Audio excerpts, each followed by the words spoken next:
Stars Twinkle in Tomorrow World. Volume 1 by Tsukasa. Translated by Royal Nobody at Goon Squad Translations. Audiobook by Masquerade at Masquerade Audiobooks. Prologue. The world has ended. The sky up above is a clear blue, with cute clouds floating about.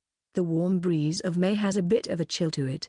How nice. The wildflowers blooming on the riverbanks are also really pretty. But as I thought, this town, this world I hate, has come to an end. Basking in the sun, I walk down the middle of the road. There are no longer any cars to use these roads, so I don't need to worry about safety.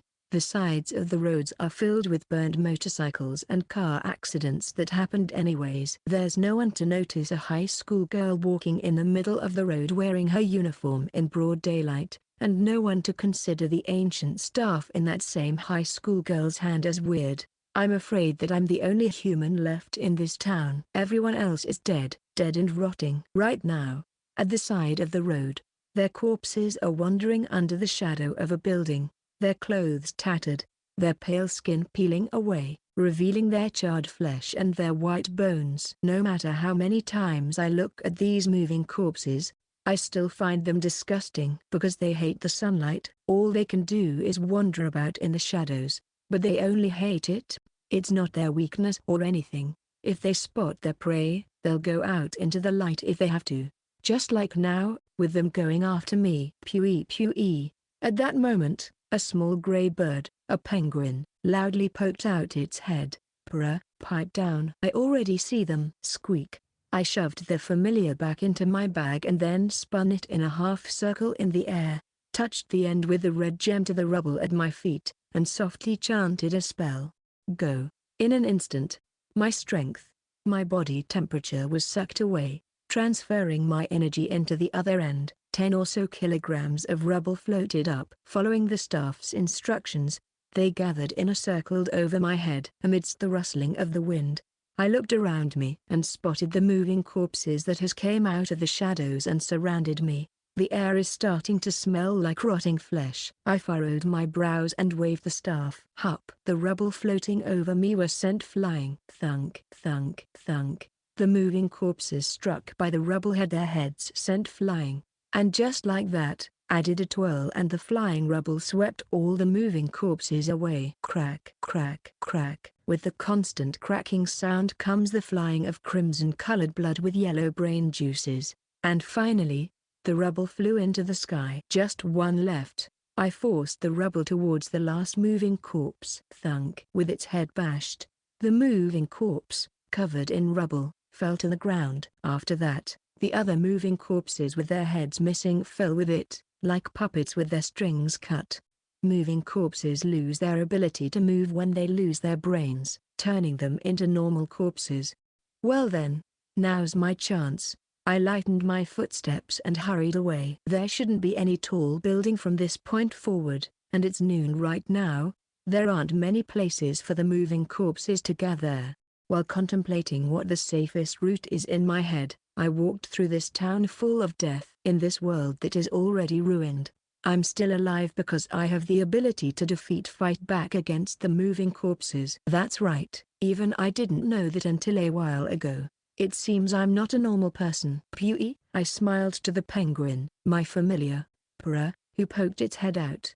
Everything's fine now. Let's just get this over with and go home. This time, I kindly pet its head. Seeing it squint its eyes in joy, I also loosened my tense expression. I'm this town's only survivor, a witch. Today was really fun as well. Chapter 1, Witch Life. April 7th, Tuesday. Today begin my painful high school days. Things will definitely be tougher than how they were back in middle school. When I walked out the door this morning, I, Yuki Minato, did an impression of the weatherman I saw this morning to introduce myself. But it wasn't interesting in the slightest.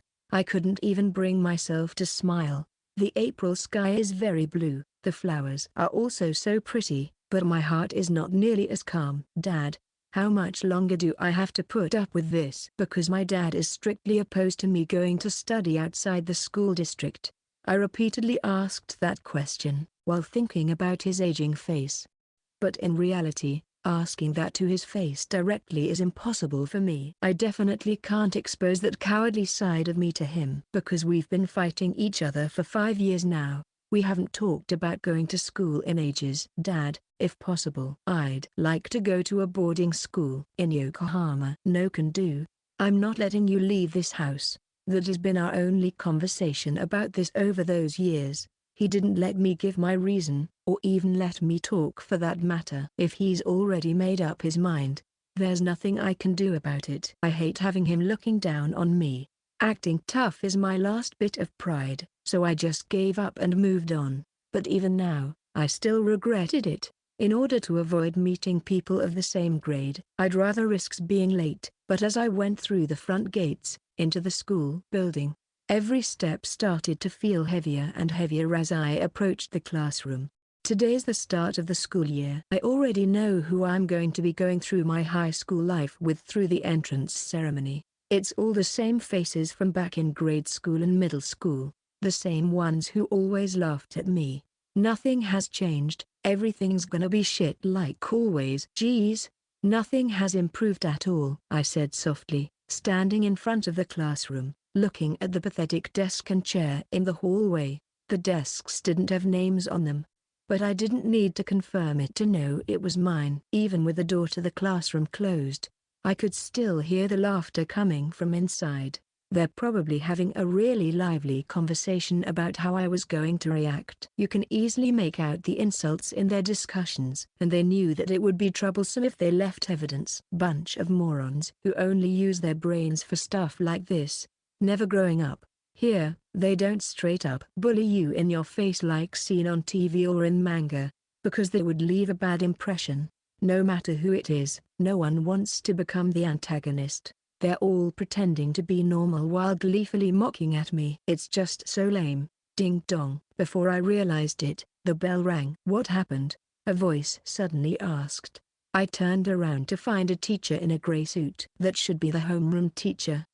This seems to be my desk. Grasping onto a sliver of hope, I gathered my courage, and pointed at the desk. He'll understand the situation I'm in, right? He's an adult after all. There's no way he wouldn't understand. But I see, then hurry and put it back. The bell has already rang, he said impatiently, as he pretends to look away. It's just my desk and chair being put outside the classroom. There's no real incriminating evidence, which is why the teacher decided to stand on that side. That way he can pretend as if nothing ever happened. As I thought, the same thing happens yet again. My daily life won't ever change. Even though I didn't really have any hope to begin with, it still makes me frustrated. I turned round and walked away from the classroom. Hey, stop. Where are you going? I'm not feeling well today, so I'll be leaving early. Even though the teacher was so serious when dealing with me, he suddenly decides to play dumb, and let that on-the-spot excuse slide. He didn't even try to go after me, or say anything for that matter. Probably because it'd be less trouble that way. Today's just the opening ceremony and class meeting.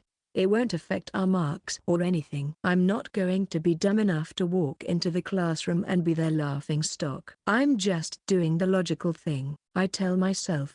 But as I walked faster, the corners of my eyes and my face start to gradually feel warmer and warmer. Why am I crying? Even though I did the brave thing, I start to regret it more and more. No matter what excuse I try to make, I can't lie to myself. It's just a front, pretending to be strong. I already know that I'm just running away. I've always heard pretty words about how running away isn't disgraceful. But I've never ran away. Because no matter what your reason is, running away is just admitting defeat. I don't want to lose to the things I hate most. But the tears gradually blurred my vision, and flowed down my cheeks.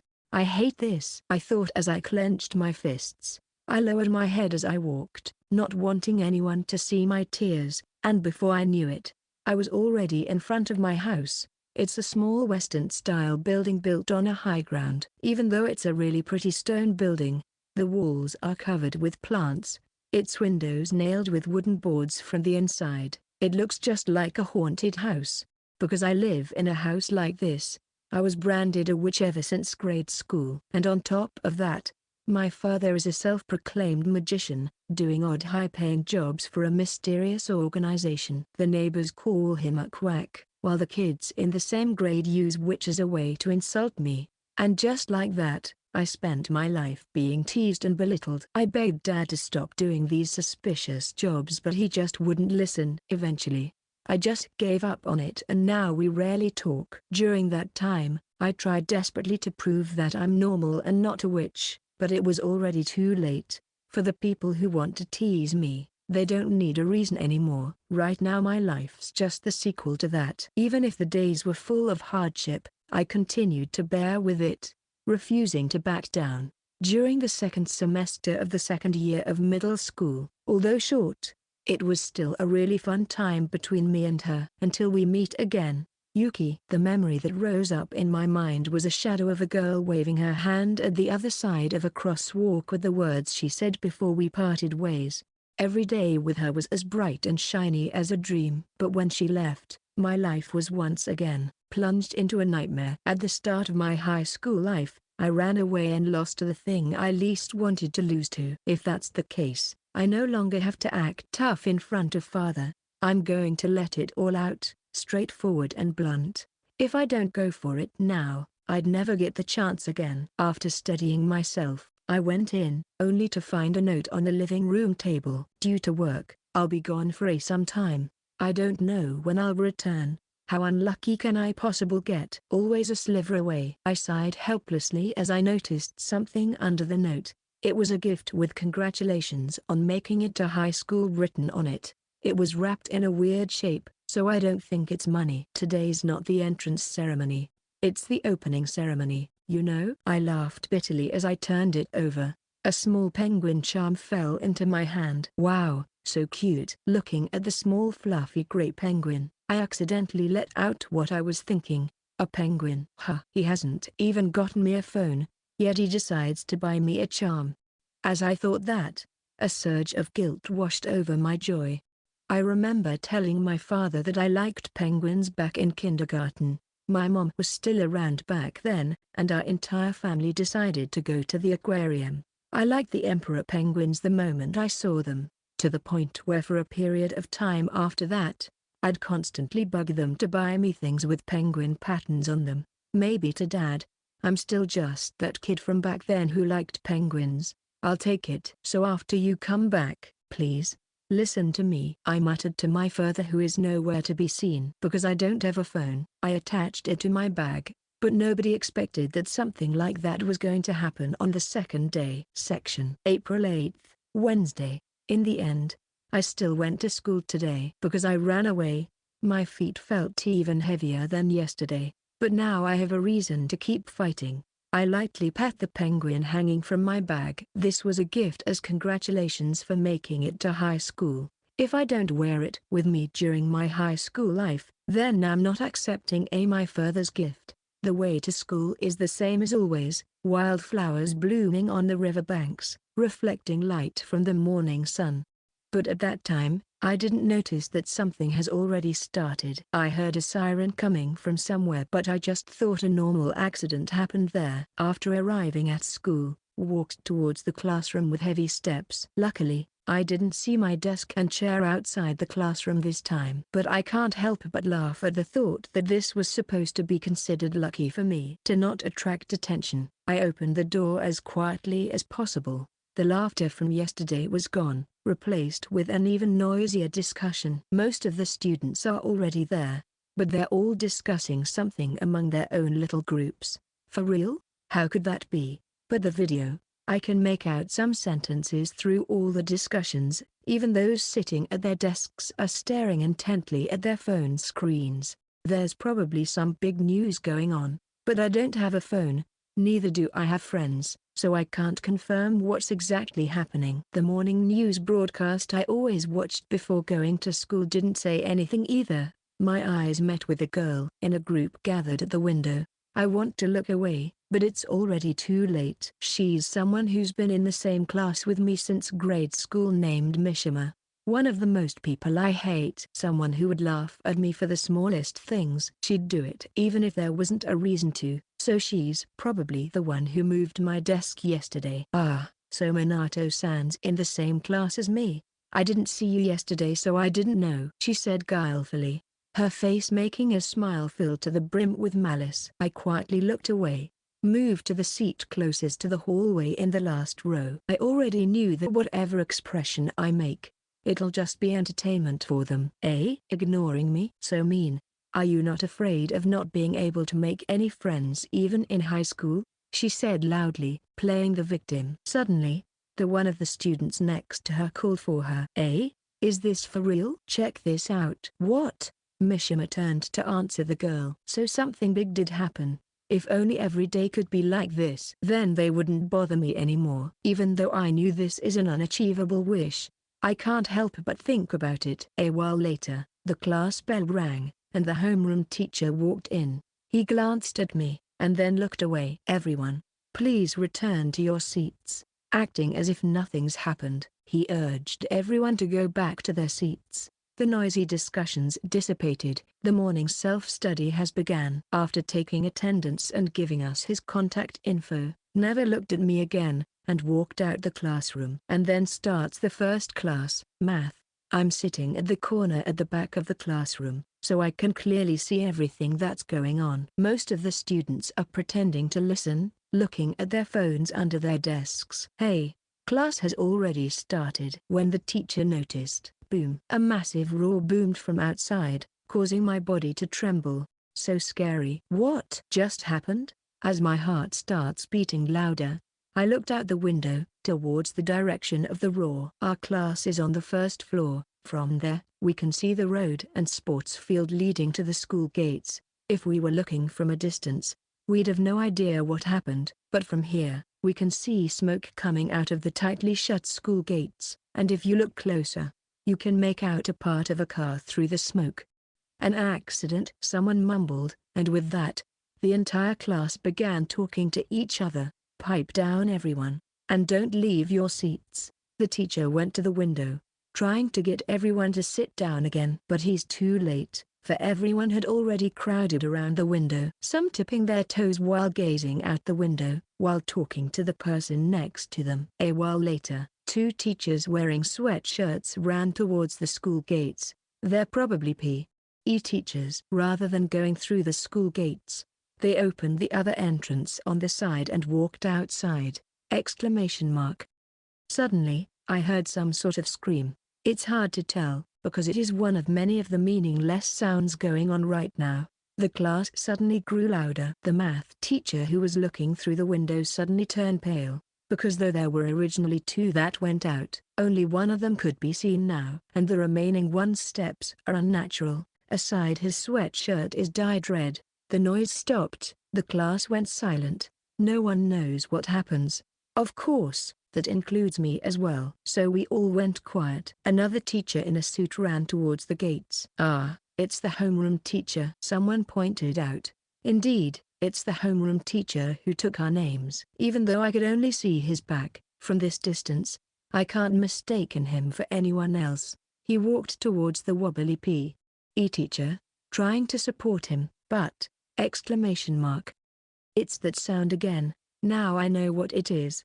What I just heard was the sound of a man screaming. The homeroom teacher screamed in despair, and desperately struggled as the PE teacher threw him down, followed by a bite near the homeroom teacher's neck as red liquid spurted out from it. Lub-dub, lub-dub, lub-dub. My heartbeat grew even louder. My hands started to tremble in fear and dropped the mechanical pencil. The PE teacher wearing a now completely crimson sweatshirt slowly stood back up, and then, the previously fallen homeroom teacher also staggered back up. He looks like he's fine, but I know otherwise, because blood is flowing from his neck like a river, and his face has turned very pale. It doesn't look like he's okay. It doesn't even seem like he's alive. No, that scream came from inside the classroom. The other classrooms are probably like this as well, with the sounds of everyone's shouts and of them getting out of their seats. It feels as if the entire school building is shaking. The people from other grades are already in the halls heading for the exit, Some of the people in our class followed suit. This time, the math teacher didn't stop them. Most of the students, including me, are just standing still, paralyzed, but they all scrambled to escape when they saw the moving corpses covered in blood coming in through the gates.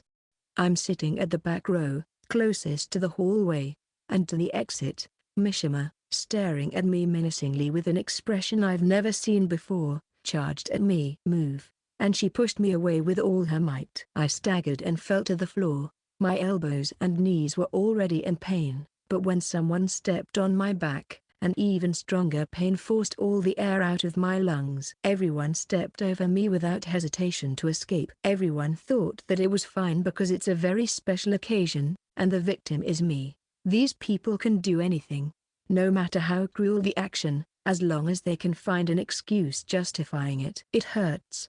It hurts. It hurts. Please stop. I curled up and waited for the storm to pass. At last, the people who stepped over me have gone away. Only silence surrounds me, but I can't move at all because my entire body is in agony. But after hearing a scream, my animal instinct surged me to get moving. I resisted the signals of pain coming from all four of my limbs and stomach, and used a table to stand up. Even though I can still hear voices, there is no one left in the classroom. Everyone, including the teacher, have already left. Lub-dub, lub-dub. As my heart is furiously beats, I looked out the window. The moving corpses are already nearing the school building. What's that? Who are they? Is this for real? It wouldn't be strange if this was a dream, but the pain. My entire body is in pain. My back hurts. My legs hurt. My arms hurt. So scary. So scary. So scary. So scary. So scary. It hurts. So scary. It hurts. So scary. It hurts. Someone else got attacked. Judging by how he's not wearing a uniform, it's probably a teacher. Why did you not save me? Even though you're a teacher, even though you're an adult, and you didn't even try to save me. He got bitten. He's bleeding blood, blood, blood, blood. So red. So scared that words won't come out of my mouth. I used my trembling hands to stuff my math textbook into my bag. What am I doing? Why am I doing this? Oh. Right. I have to go back. If I don't get out of here, gotta get home, gotta get home, gotta get home, gotta get out of here. My mind is a mess. I pulled the bag over my shoulder. The penguin attached to it swayed slightly. Go back and escape. Where do I run? The entrance to the school swarming with those guys. Right when I was about to leave the classroom, I stopped. I can't go back, even though I want to. I can't. Then what am I supposed to do now? Both the first floor and outside are both dangerous. Those things are going to come in any minute now. If I don't go outside, then do I go up? If I don't get out of her, but everyone should. If I can't go outside, then I'll just have to go up. If I can't do that, I'll switch to another school building. Either way, staying here is too dangerous. But I'll definitely encounter everyone else at the destination I'm running off to, Mishima included. The people who mock me, who make fun of me, who even trampled me will all be there. So scary. The people who laughed at me and those moving corpses are both so scary. So I have nowhere to run. I froze. A scream rang out from the hallway nearby. Those moving corpses might have already entered this building. No, no, no, no, no, no, no, no, don't come closer. I shut the door in a panic. But you can't lock it from the inside. So I stacked 2 desks on top of each other and used that to block the door. That should at least slow them down. A sudden breeze brushed past the back of my head, causing me to realize that the window was open this whole time. I hurried to close all the windows and lock them all tightly. Why did it come to this? I repeated as I sat at the back of the class, at the seat closest to the windows. I buried my face in my bag as I hugged myself with both arms. I can't think of anything else, nor do I want to. Screams and frantic footsteps sounded out from afar. I closed my eyes and squeezed my ears, trying to escape from the reality that surrounds me. If this was a dream, please hurry and wake me up. Wake up, come on. Wake up. I prayed until I was numb, but no matter how much I prayed, this nightmare isn't ending. This is probably how I'm going to die, I thought. But Even though I've squeezed my ears until it starts to hurt, death still won't come. Because I can't bear the pain in my ears any longer, I decided to loosen them a bit. Exclamation mark. Even though I knew this was going to happen, the screams that slipped through my fingers still made me shudder. The sound came from nearby, probably right outside the window. Even though I've already heard it, I still want to check, no matter how scared I am. I poked my head out the window slightly to see what was going on. I frantically covered my mouth before I can scream. By the school building, at the path with plants planted on both sides, a female student was being attacked. The attacker is a male student with his uniform covered in blood and a pale complexion, pinning her down tightly as she tries to struggle. It's Mishima, the girl I hate most. I've had a dream like this once, where the things I hate get ripped apart, a delusion where the people who laughed at me would all just die. So this really is a dream, but why can't I wake up? And why am I still in pain? And there's also how I don't feel happy in the slightest. Even though it's a wish come true, my heart isn't the least bit excited. It's just scared. So scared. The male student quickly burrowed his face into Mishima's neck. No, stop. Stop, she screamed, her life slowly draining out of her eyes. Our eyes met once again. My heart can't stop beating. Even now, I'm still afraid of her. My mind flashed back to the fear and pain from when she pushed me down. Stop looking. Stop looking. Stop looking. Stop looking. Please stop looking. Blood spurted from her neck, splattering onto the window, slowly flowing down through the window that has now been dyed red.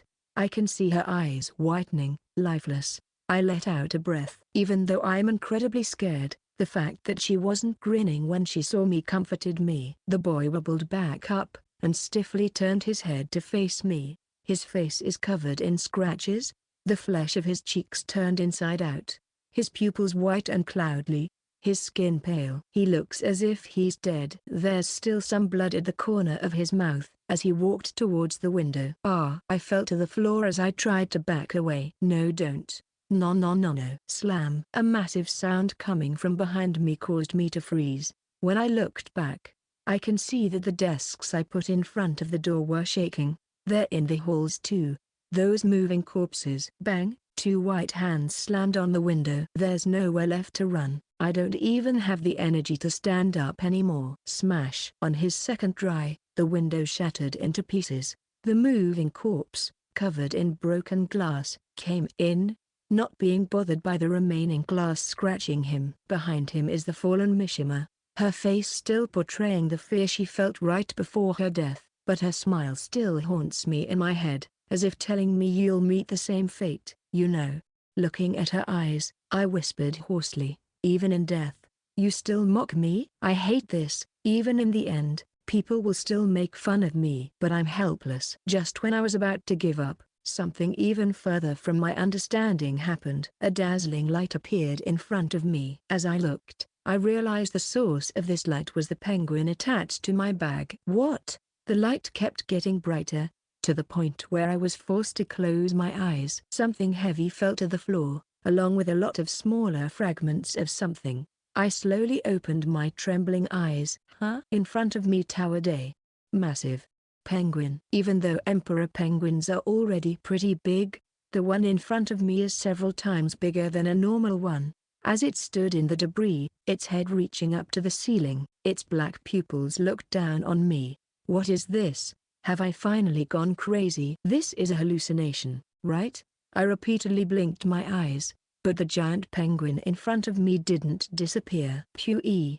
The giant penguin chirped. Next to it stood the moving corpse that came in through the window. Everything that happened has swirled into a mess and my brain can't keep up with it all. Just what the hell is going on? Corpses suddenly started moving. There's a giant penguin in front of me. This is a dream, right? If this is a dream, please end already. Please, please, please. With everything that's going on in front of me, I don't know what to do, so I pinched myself. It hurts, and even if I didn't do that, I could still feel the constant waves of pain from when I was trampled. If even pain can't change this, Then this completely illogical reality will never end. Pui. The penguin chirped, as if it's trying to talk to me. It then opened its mouth, bent over, and put its face next to mine. Huh? What? What does it want to say? Its massive beak closed in on the back of my head, ignoring my unfinished question. And then it clamped down and lifted my entire body. Huh? Hold on. Hold on. Wait. The penguin stood back up, and made a weird sound from its mouth. I suddenly remembered the image of a penguin eating a fish. Hold on. Hold on. Please don't. The penguin held onto me and lifted its head. When I reached the second floor classroom, my body was flipped upside down. And just like that, I was swallowed by a giant penguin. In the middle of a street filled with moving corpses, a massive penguin was moving past. With short gentle steps, it walked forward without hesitation, as if it knows where it's going. This scene just couldn't get any weirder, but the moving corpses, searching for survivors, didn't even seem to notice the massive penguin. Even as it walked past them, the penguin went past a street full of burning cars, along a riverbank blooming with cherry blossoms, past a slope in a wealthy housing area, and finally stopped in front of an old Western-style building. Strangely, there doesn't seem to be any of those moving corpses near it. Pui. The penguin chirped. The gate automatically clicked open. The penguin slowly walked into the yard. The gate then shut and locked itself. The emperor penguin stood in front of the entrance, shook its belly, and its throat rumbled. Then it suddenly bent over, and from its belly came a high school girl. Section. Did I die? I should be dead, right? I asked myself in a pitch-black yet warm place. But if I'm already dead, then why can I still think? I should be inside the penguin's stomach right now, but I don't know why I can still breathe, or even find it comfortable. Enveloped by this warmth and a constant rocking, I started to feel sleepy. I casually yawned. Suddenly, the darkness around me started to change. My body was turned upside down once more. Thwip.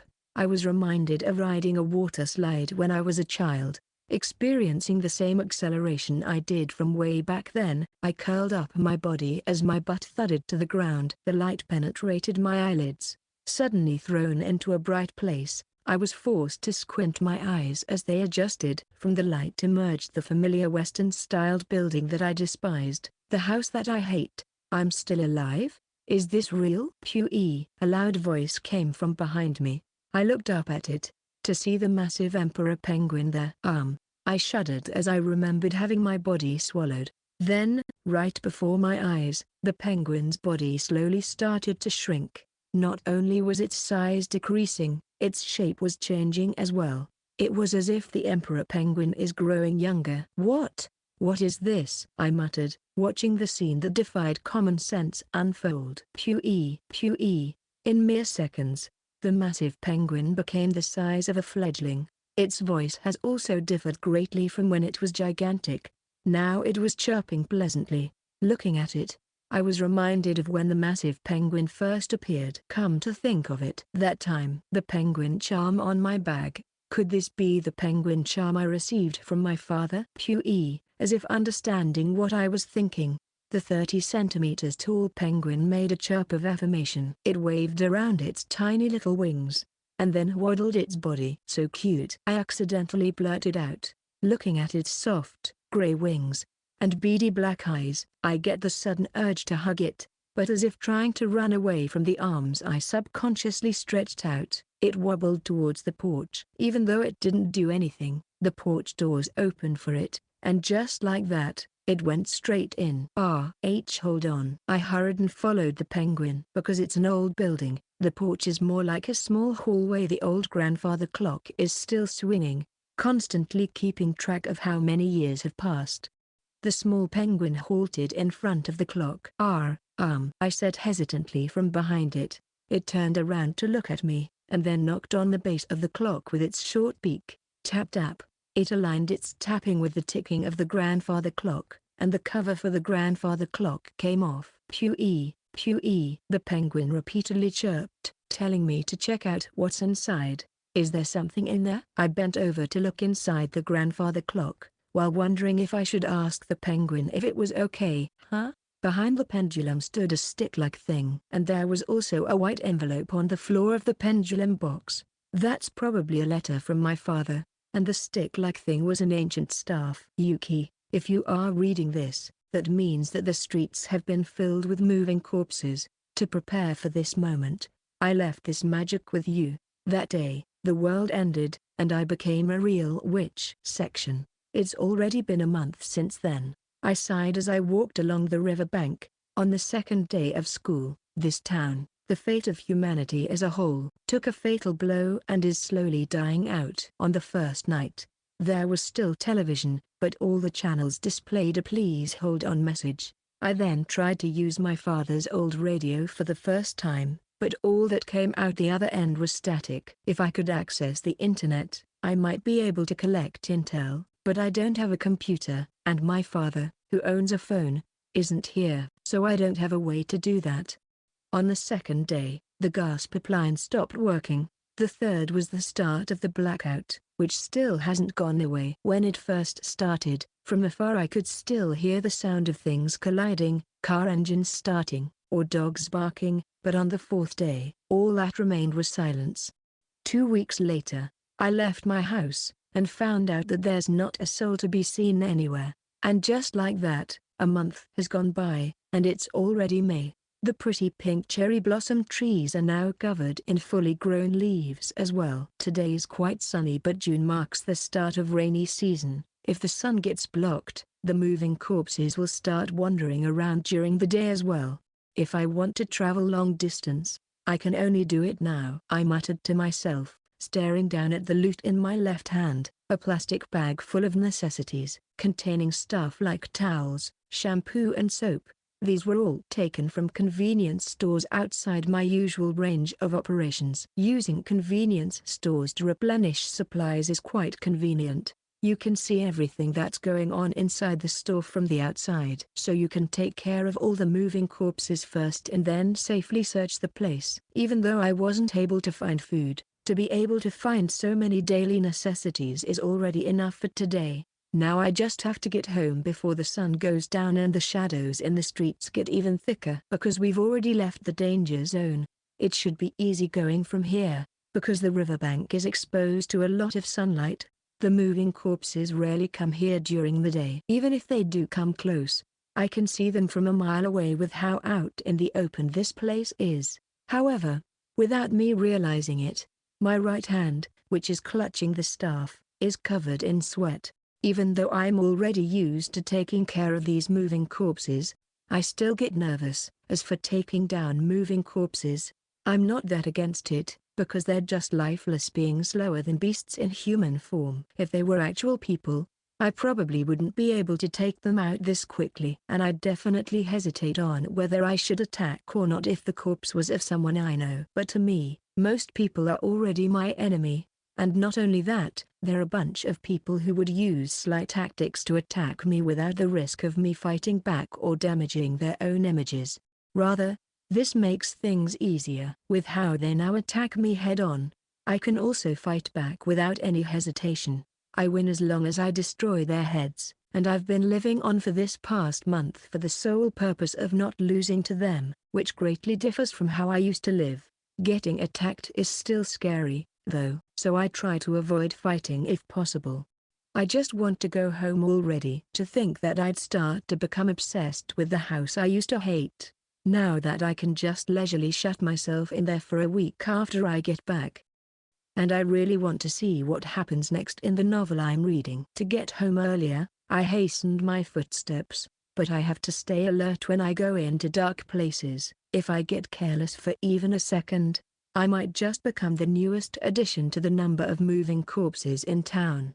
But, even this way of life, which feels like I'm walking on a tightrope, is still better than how it was before. In this world with no one to laugh at me, I can finally live freely. Bang! Suddenly, the sound of something exploding rang out from somewhere. Huh? I held my breath and stopped. Pewee! The bag draped over my shoulder began to shake, and a cute penguin, my familiar, poked out its head. The streets, lacking in both cars and people, are quiet as usual. The moving corpses would only groan when they find prey, So the sound must have come from somewhere relatively far away. A living being that tarnished the order of this town of the dead. Bang bang bang, it rang out again, this time repeatedly. I looked around me. There aren't a lot of tall buildings in this area, so I should probably be able to see pretty far from the riverbank. The streets are still the same as always, but I see a flock of birds hovering over the sky. Da da da da da da da. This time a different sound rang out.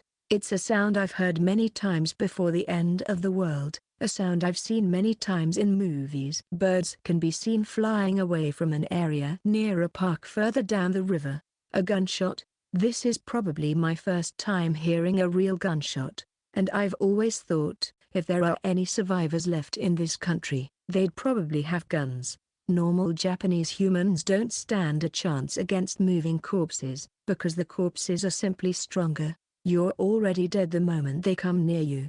To defeat them, you need a method to take out their heads before they come close, but the only one who'd use magic to bash their heads in with rubble is me, a witch. The only other method that anyone can use is to use a gun. Those who manage to come to this town must have guns, which is how they managed to survive for an entire month.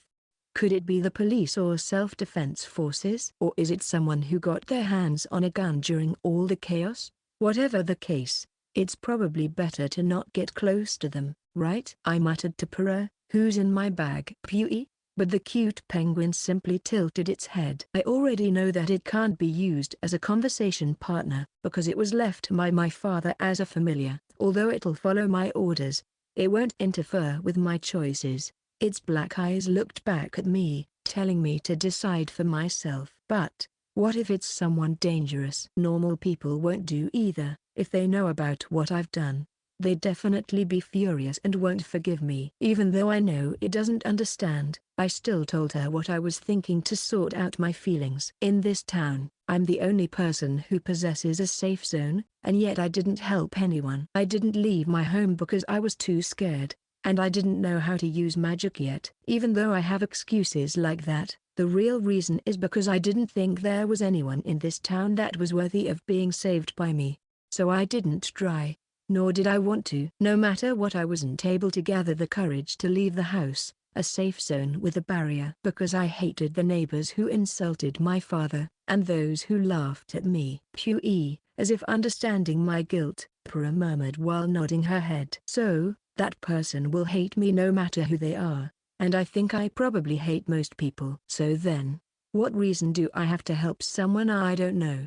If the person you help is just going to blame you, is it really worth it? I asked myself as I stared at my own reflection in Pura's eyes. I hate most people, but not everyone, right? My mind flashed to that week where I felt like I was in a dream.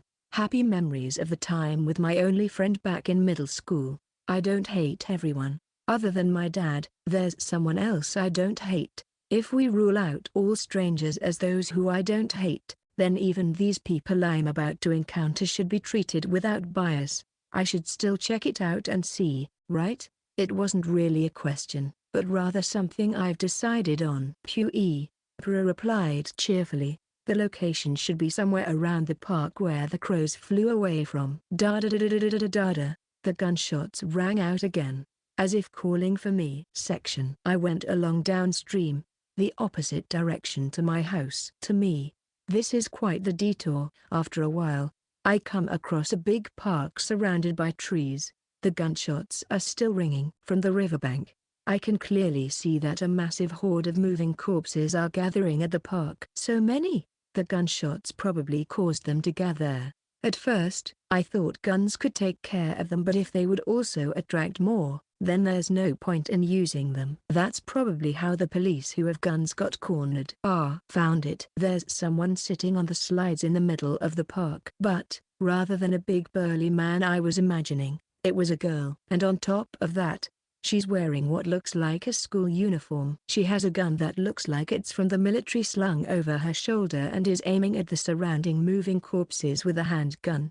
Bang, bang. She fired 2 shots, and just like that, the moving corpses climbing up the slide lost their balance and fell to the ground. Wow! I let out a sound of admiration. This is just like something you'd see in a movie. To me, These moving corpses have already become a part of daily life, but girl firing a gun is like something from an entirely different reality for me. And from the looks of it, she has a lot of experience, considering how she's keeping the high grounds, meaning she understands the nature of the moving corpses. They're slow, especially when moving up or down. But if this keeps up, the number of moving corpses is still increasing, to the point where I can't even count how many there are. I tried to find the reason why it came to this, and saw a motorcycle lying at the park entrance. That motorcycle probably broke down and stopped, which then resulted in her getting surrounded by moving corpses. Noticing how I'm calmly analyzing the situation, I laughed to myself bitterly. I really am a cold person.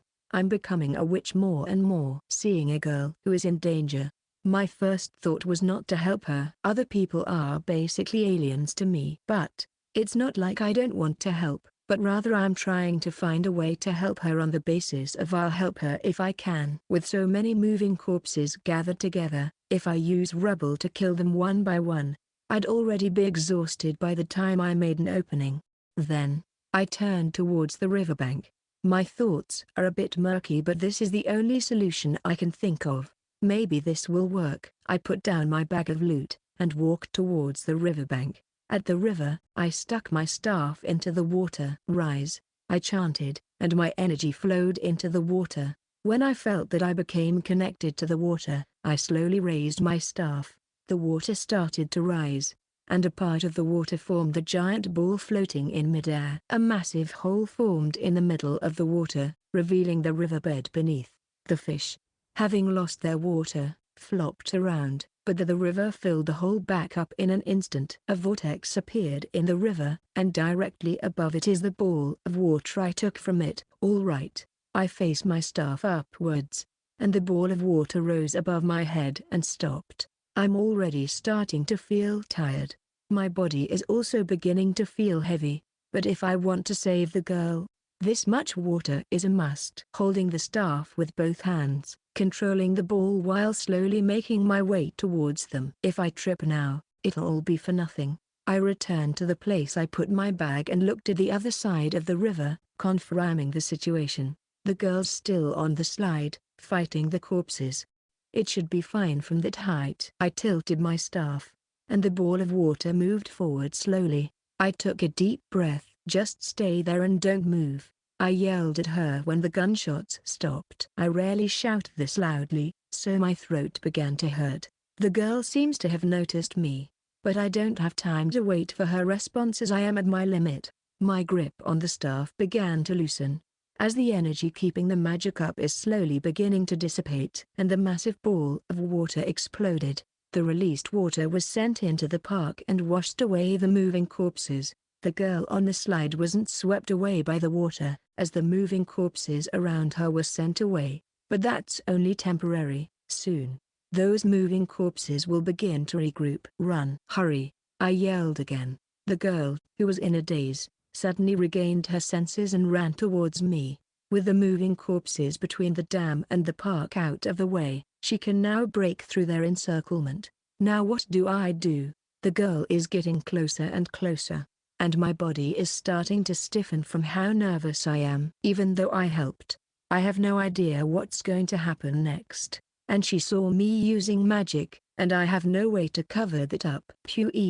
Prue alerted. I noticed that the moving corpses are coming my way. If I make a break for it now, I don't have to see her again and there'd be no trouble for anyone. I frantically picked up my loot bag and was about to leave. Minato. Hearing someone call my name, I froze.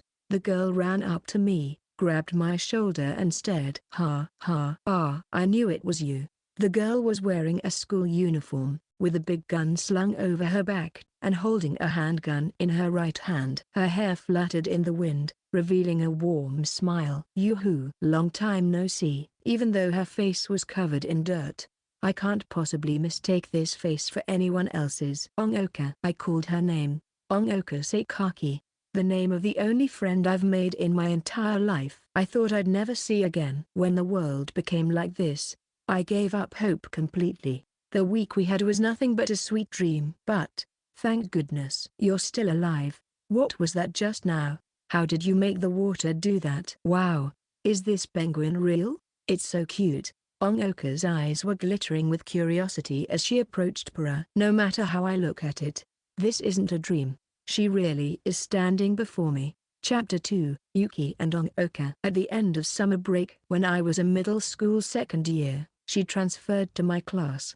My name is Onoka Sakaki. Just Onoka is fine. I'll be in your care. She smiled in front of the chalkboard, waving her hands for her self-introduction. Even under the gaze of so many, she manages to do this without getting the slightest bit nervous. Watching her like that, I realized that we are two entirely different species of people. Not to mention, it was the first time I've seen someone so pretty. Her face was beautiful. At first glance, it makes her seem cold and ruthless. However, the moment she smiles, she reveals two cute little dimples. Her face is quite small, height seems a bit taller than all the other girls, light brown hair, and round eyes with the same light brown eyelashes. It's probably not dyed, I thought. Due to her parents' work, Sakaki-san has lived in many different countries. Because of that, her time in Japan has been very short, meaning there are things she doesn't know. I wish for everyone to help her, alright? After the teacher said that, Mishima responded with "I'll, right," as if she's the head of the class. I hated the voice that constantly insults me. Sakaki-san smiled back, and that was when I knew that Sakaki-san is probably on that side. My guess was quickly proven true with how quickly Sakaki-san got along with all the top girls in our class, becoming friends with the people who always use me as a laughing stock. But, maybe it's because she's a transfer student. Out of sympathy, whenever they laughed at me, all she did was simply smile at them. For whatever reason, I actually cared about this bit of detail. Time flew by, and before I knew it, it's already December. Winter break is coming, and during some day before Christmas, an incident happened in the class. During gym class, when everyone was leaving, a few students had their wallets stolen. It must have been the witch. After the mess, during break, Mishima said loudly as I was getting up to leave the classroom, probably on purpose for me to hear it. And the people around her quickly echoed her. Even though they all know it wasn't me, they make me the culprit because it's more fun and interesting that way. It's always been that way. I pretended not to hear it, and was getting ready to leave. But then I heard a completely unexpected voice of objection. But that can't be. Minato-san went to class early to get changed, and was forced to stay behind to clean up. So she was the last one to come back, right? All I can hear was silence from everyone's shock. Mishima was speechless as she gave a surprised look. The owner of the voice, Sakaki-san. Hold on. Onoka, what are you talking about? That sort of thing doesn't matter. Someone frantically responded, using her eyes to point out the atmosphere. The smart Sakaki-san definitely would have noticed it. Sigh. Instead, Sakaki-san sighed deeply, and impatiently looked at the female students she was buddies with. You don't get it? I'm not going to go along with your retarded shit anymore. It's fucking boring. After unleashing the words she kept deep inside her, Sakaki-san went over to me and grabbed my arm. You're gonna buy something, right? Let's go together. She pulled me out of the classroom while I was confused. Why? I couldn't understand what was going on, so I asked Sakaki-san what her motive was. She turned round and smiled lightly. I'm transferring schools next semester, and I'm already sick of those people. They'll probably exile me by tomorrow, so let's just take this opportunity to enjoy lunch together. Transfer. In other words, she doesn't have to worry about what happens next, so she no longer has to cater to them. We bought some bread and milk and ate lunch at the emergency stairs at the back of the school. You are so cold. These stairs are so cold, but no one's going to come here. She looked like she was freezing, with how she was rubbing her legs together while eating the bread, as if the cold shortened the distance between us. She stuck her body to mine. Even though it's pretty cold, our bodies are really warm. This is my first time experiencing this. Even though it's my favorite bread, red bean bread, I can't seem to swallow it. You could have said the same words I said back there to defend yourself. So why do you always keep quiet? Sakaki-san asked me casually, without hesitation. just like how she was on the day she transferred here. It doesn't matter what I say because I know that they're just a bunch of unreasonable idiots who have no saving grace. I involuntarily replied harshly. It was only after the first time I let out all my negative emotions that I became aware of how much hostility I have built up inside me. Suddenly aware of how shallow and filthy my heart is, my face started feeling hot. Ahaha, you're right. Rather than looking down on me, Sakaki-san smiled in agreement. We hit it off pretty well.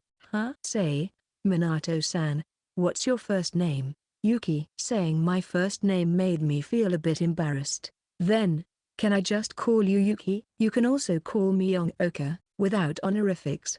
Of course. Sure. She overwhelmed me before I had any time to think, so I just nodded. Come then.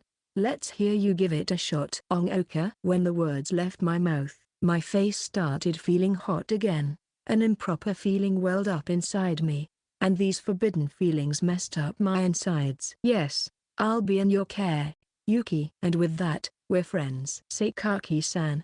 No, Onoka smiled and said my first name as well. Friends? With me? A distant and unfamiliar word was suddenly tossed into my head. But, as if she suddenly thought of something, Onoka said bitterly, but, it was rude of me not to say this before we became friends. I wasn't able to take even a step to help you. For that, I must apologize.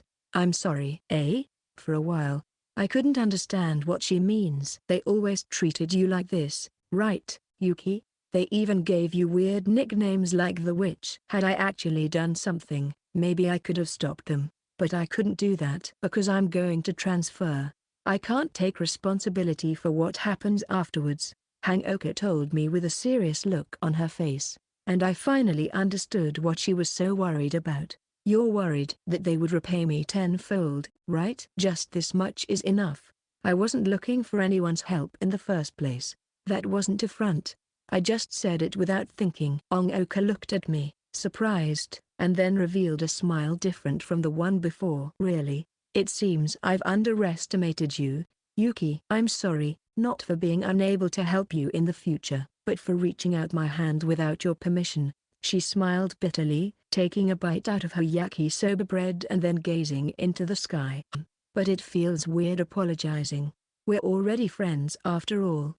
That's right. May I have a bite out of your red bean bread? Onoka said, as if she just came up with a great idea, and started leaning towards me. But I wasn't able to follow at all. Yeah, sure. But may I ask why? A fair trade. I know that I was butting into your business and all that, but in the end, I still helped you, so I'm asking for it as a gift of gratitude, and now, we're even. I laughed bitterly after hearing that. By the logic, I feel like I'm losing out decidedly here. But even if I didn't need it, I still have to thank those who helped me. With that, I handed my red bean bread to Onoka. Thank you, Onoka.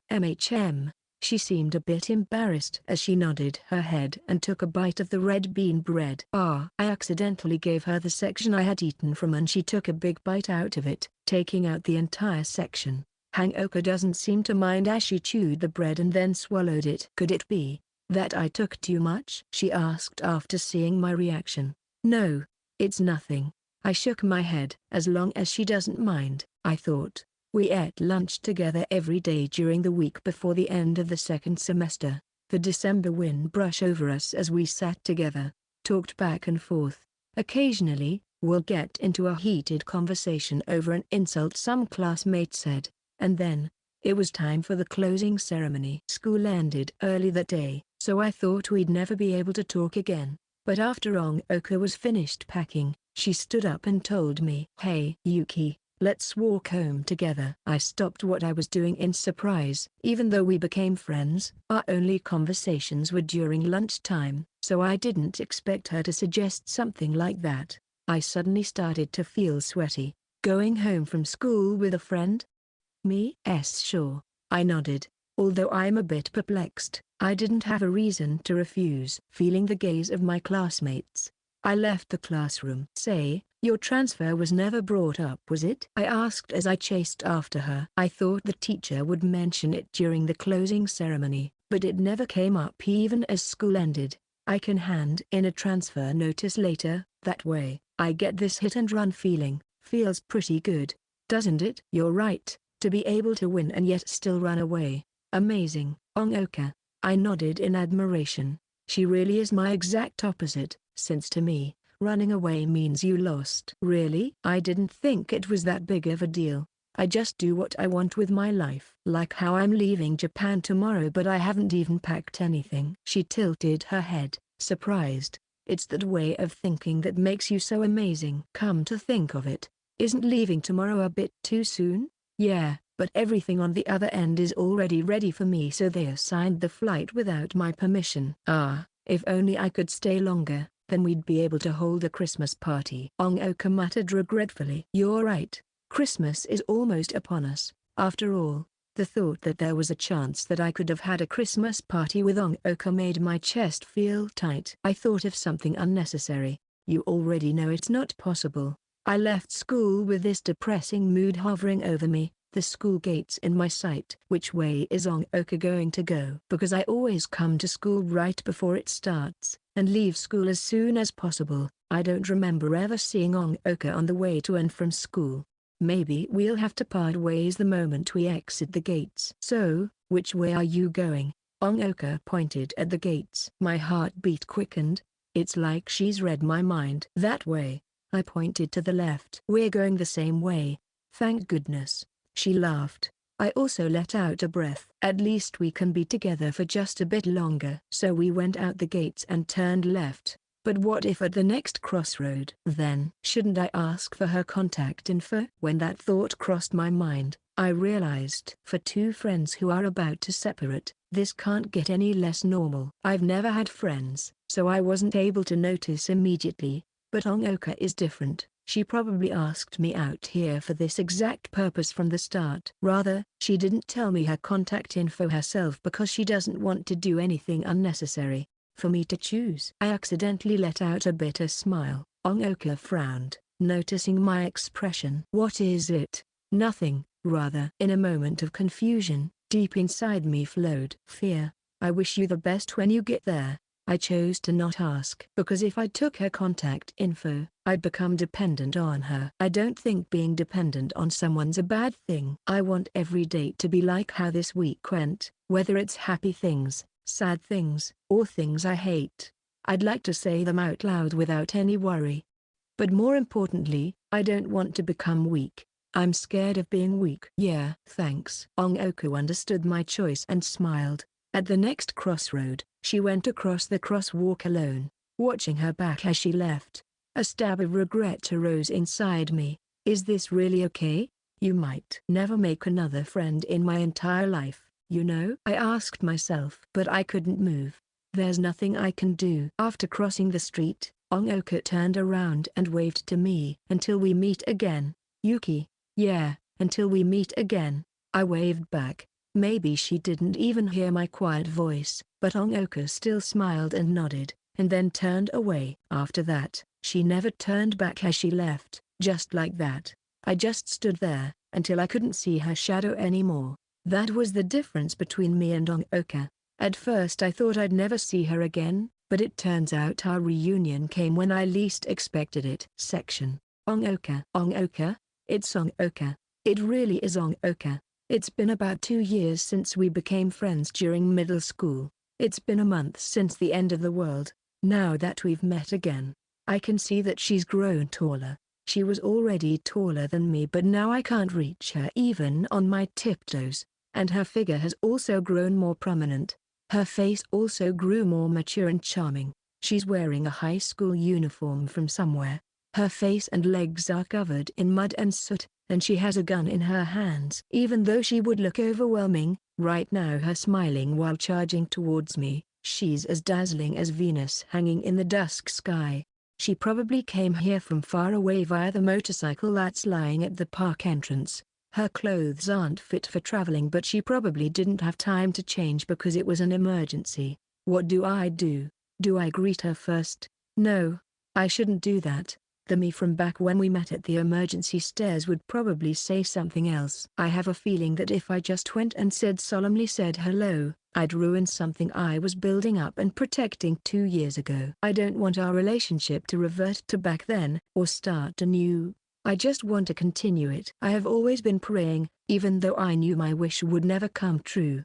I still waited, wishing that one day, I could come back to that time we spent together, and prayed for those days to resume. So, what I need is to show that I haven't changed, that I still see her as a friend. After some thinking, I got it. In front of me is the only friend I've made my entire life, a conversation partner who I can say anything to, and I helped that same friend, who was separated from me for 2 years. Then, the best words for this situation are, "These are really heavy.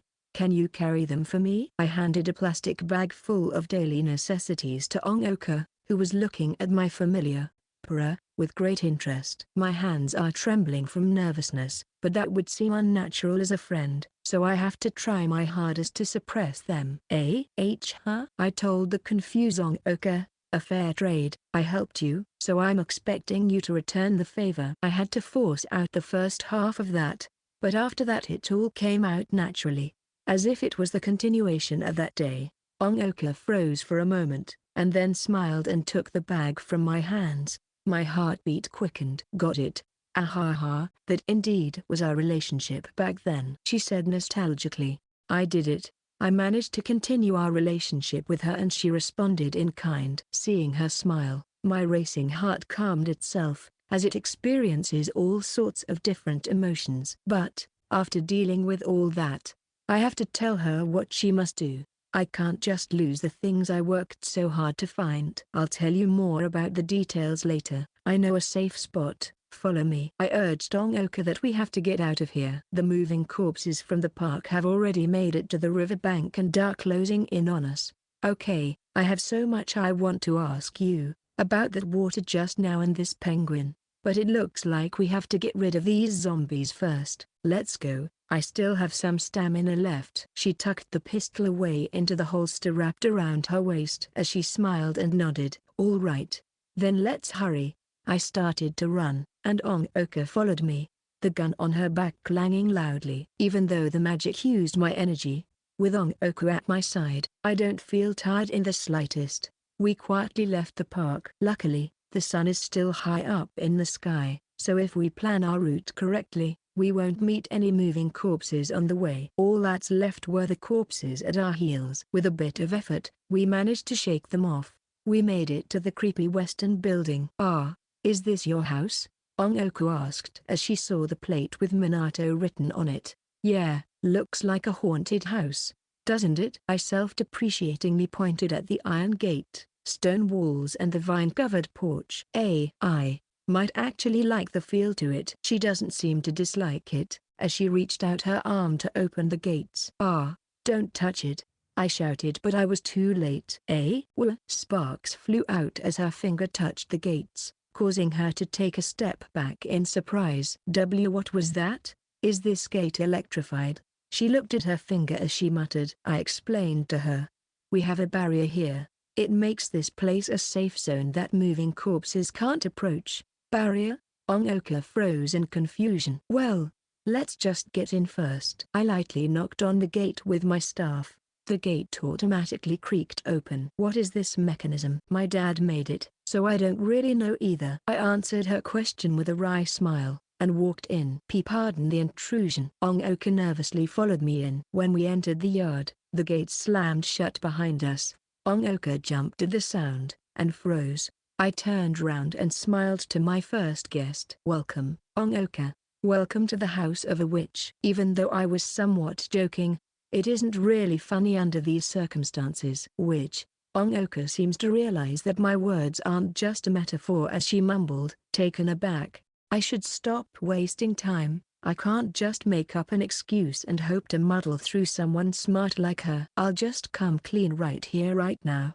The average person probably won't believe this sort of thing, and even if they did, they'd probably look down on me for not helping anyone else. But I don't want to lie to Onoka." During middle school, people always called me that, right? But they weren't wrong. My dad really was a magician, and he left behind a lot of things for me, like this staff. I turned the staff in a semicircle, and touched a pebble nearby with it. Rise. Element is earth.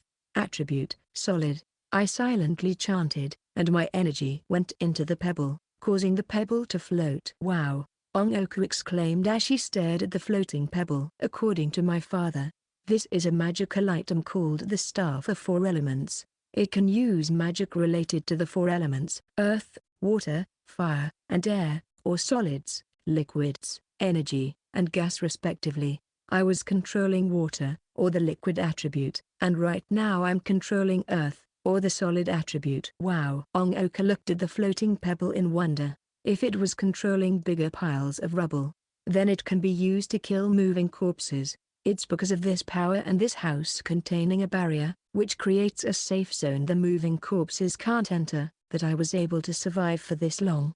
I tapped the ground with the staff, cancelling the magic, causing the pebble to fall to the ground. Kill. Yuki, I see you in a whole new light now. You've become so wild. That's the first thing you say after finding out about magic. Her completely unexpected answer had thrown me off. No, it's cause you used a word like kill. Ha ha. It just felt really intriguing. Ah ha ha ha ha. Onoka can't hold her laughter. At first I thought that she'd want to know more about magic, but it turns out me fighting moving corpses is more interesting to her. Geez, stop laughing. It's embarrassing. My face started feeling hot. Ah ha ha. But you really are incredible. I always thought you were amazing in the past, but now you're even more amazing. I looked at the satisfied Onoka, unconvinced. So you think I'm amazing? Of course. Even under such a harsh environment you still managed to come to school every day during middle school. Every time they insult you, you manage to brush it off. And even say stuff like I don't want someone to help me. It's so cool how you're so straightforward. May I take that as a compliment? I scratched my face, not knowing what expression I'm supposed to wear. Of course I'm complimenting you. Oh yeah? And what about the penguin? That little guy is the one I'm most curious about. Can I pet it? Onoka asked with their fingers interlaced. This little one's my familiar. Its official name is Emperor, but I didn't find that cute, so I call it Pura. It and this house was prepared by my father as an emergency shelter for me. Pui, Pui. Pura made a cheerful sound as I introduced it. Shelter? Onoka stopped her hand that was reaching for Pura and looked at me suspiciously. If I ever get into a situation that I can't get out of, Pura's size will magnify, swallow me whole, and then return me to the house. That was how it saved me during the first day of the outbreak. Well, that probably gave me some PTSD. Remembering my time spent in the giant penguin's dark stomach made my cheek twitch a little. To be honest, I don't want to go through that again, so even though I bring Pura when I go out, I still walk home on my own. Magnify, swallow whole. Onoka blinked and looked at Pura with a complicated expression. It seems her feelings of wanting to pet it and her doubts of whether she'd get eaten are conflicting with each other. It's okay. It won't magnify right now. Pui Pui. Pura made a sound that seems to confirm my words. Ah really? Then excuse me. She cautiously put her hand on Pura's head. Wow, so soft. Isn't this too cute? As Onoka pet Pura, she slowly relaxed her expression. Yeah, it's so cute bothers me. Looking at how cute Pura is, I naturally began to smile. With such a cute familiar, I want to be a witch as well. Onoka sighed deeply as she reluctantly removed her hand from Pura's head. After hearing that, I thought for a moment and then handed the staff to Onoka. Wanna try? Even though Dad said that those who aren't part of the family of magicians can't use magic, we won't know until we try. Onoka stared at my staff and then shook her head. Let's not, it's probably not going to work. And I can't just borrow something so important to you so easily. So don't even think about it. Alright, she told me with such overwhelming seriousness that I couldn't help but nod. It's the same feeling as that time when you said I couldn't help you. You get really serious whenever you draw the line. I forced to smile as I mumbled and thought about back then. Really? I thought I was just saying something that should have been obvious. Anyways, I think I have a rough understanding of how magic works. Can I come inside now? I'm so tired. Onoka made a declaration of exhaustion as she held onto the plastic bag. You roughly understand. You really don't have anything you want to ask me? Nope. She shook her head without hesitation. So I decided to tell her the thing I least wanted to talk about. Then, one last thing, I'm the only one who lives here. You understand what that means, right? Even though I had magic and a safe zone, I couldn't save anyone, nor did I. If I've already told her about magic, then I can't simply cover this up. If it's Onoka, she can probably figure it out really quickly. So I got ready for whatever words she'll condemn me with, but she said, there was nothing you could have done, right? Onoka shrugged slightly. Back there, even though you didn't know it was me, you still came and helped. So I understand. You're a super cool, super kind person. I'm just the first one you saved. Those words somehow managed to cut through and touch the deepest part of me. Tears suddenly started flowing out of me, so I turned around, not wanting her to see them. Onoka, you really think too highly of me. Really? I thought that if it was you, then my expectations would be met, she said casually, causing my heart to relax as well. Don't just put pressure on me like that. During middle school, I was just trying my best. Wasn't like I was cool or anything. Rather, there was so much that I wasn't able to do. When you walk in and see how much I laze around, that image you have of me will fall apart in seconds. I inhaled and walked towards the porch door. As I opened the heavy wooden door, magical thoughts like, it's as if I was opening the door to my heart, started popping into my head. Seeing how messy it was inside, Onoka froze. I never thought I'd have a friend over one day, so I didn't clean up at all. It's okay. It's okay. This is still pretty cute. In what way? Section. You don't have to take off your shoes. I told Onoka that she doesn't have to take off her shoes in a Western-style house as I welcomed her in.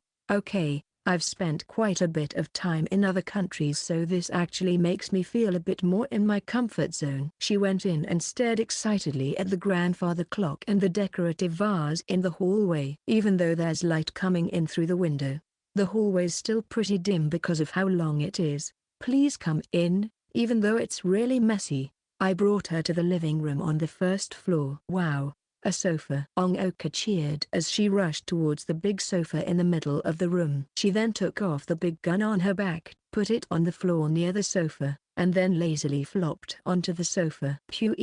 Pura also flew out of my bag and laid on a cushion designated for it. Onoka, Pura, you two are acting exactly like each other right now. Looking at my friend and familiar who both have gone into relax mode, I let out a wry smile. Ah, so soft. I haven't been able to rest like this in so long, and not worrying about being attacked is the best. Onoka lowered her voice and began to relax as she slowly closed her eyes. Pura also closed its eyes and became motionless, like a doll, as it entered sleep mode. This house seems to be a really special place, where it can take energy from earth pulses and Pura can take that energy when it enters sleep mode. The barrier was able to stay up because of this energy as well. While I could only spend my own energy to use magic, my father's a powerful magician who could use energy from other sources to use magic and control familiars. You are so comfy. I think I'm gonna fall asleep soon. Onoka looked like she could fall asleep any second now. From her face, I could tell she's exhausted, and she looks like she's grown thinner too. Unlike me, who was sheltered by items my father left behind, she managed to survive the extremely brutal apocalypse outside. Just what has she been through up until now? Although I have a ton of questions, I decided to ask none of them right now and just sit by her side. I gently stroked her head. Yuki. Although she wasn't against it, Onoka looked at me curiously. I was just thinking, you worked really hard, so I did it on impulse, but my reason for it seems a bit simple. So you pet my head? Ahaha, I'm not a kid, you know. But to be honest, I don't hate this. Onoka yawned and then closed her eyes once more. Sleep well, I'll take this time to get you some food. The moment she closed her eyes, she began to fall into a regular breathing pattern. This feeling, it's like I've cut a rope that's always been kept tight. I'm happy too, Onoka. I never thought I'd get to see you again. I told her sleeping face the thoughts that I was too embarrassed to say to her directly. Even though my heart is still filled with astonishment from all this, I can sense a slight trace of joy spreading throughout my chest. For my only friend to have survived the end of the world and be sleeping soundly right next to me is a miracle I wouldn't even dream of. Ugh. Something smells nice. When I put her dinner onto the table, Onoka, who was sleeping on the sofa, opened her eyes. Her stomach began to growl uncontrollably. Even though she looks really sleepy, her hunger proved to be a bigger priority than her sleepiness. By the way, Pra's still in sleep mode. It basically never wakes up unless I have to head out. Yuki, how long was I asleep for? Onoka asked, looking through the window at the sun in a daze. About 3 hours. I was able to set a few things up because of that. Especially with cleaning. I've always dreaded doing that. And even though Onoka doesn't mind, I should still have at least some self-respect. I see.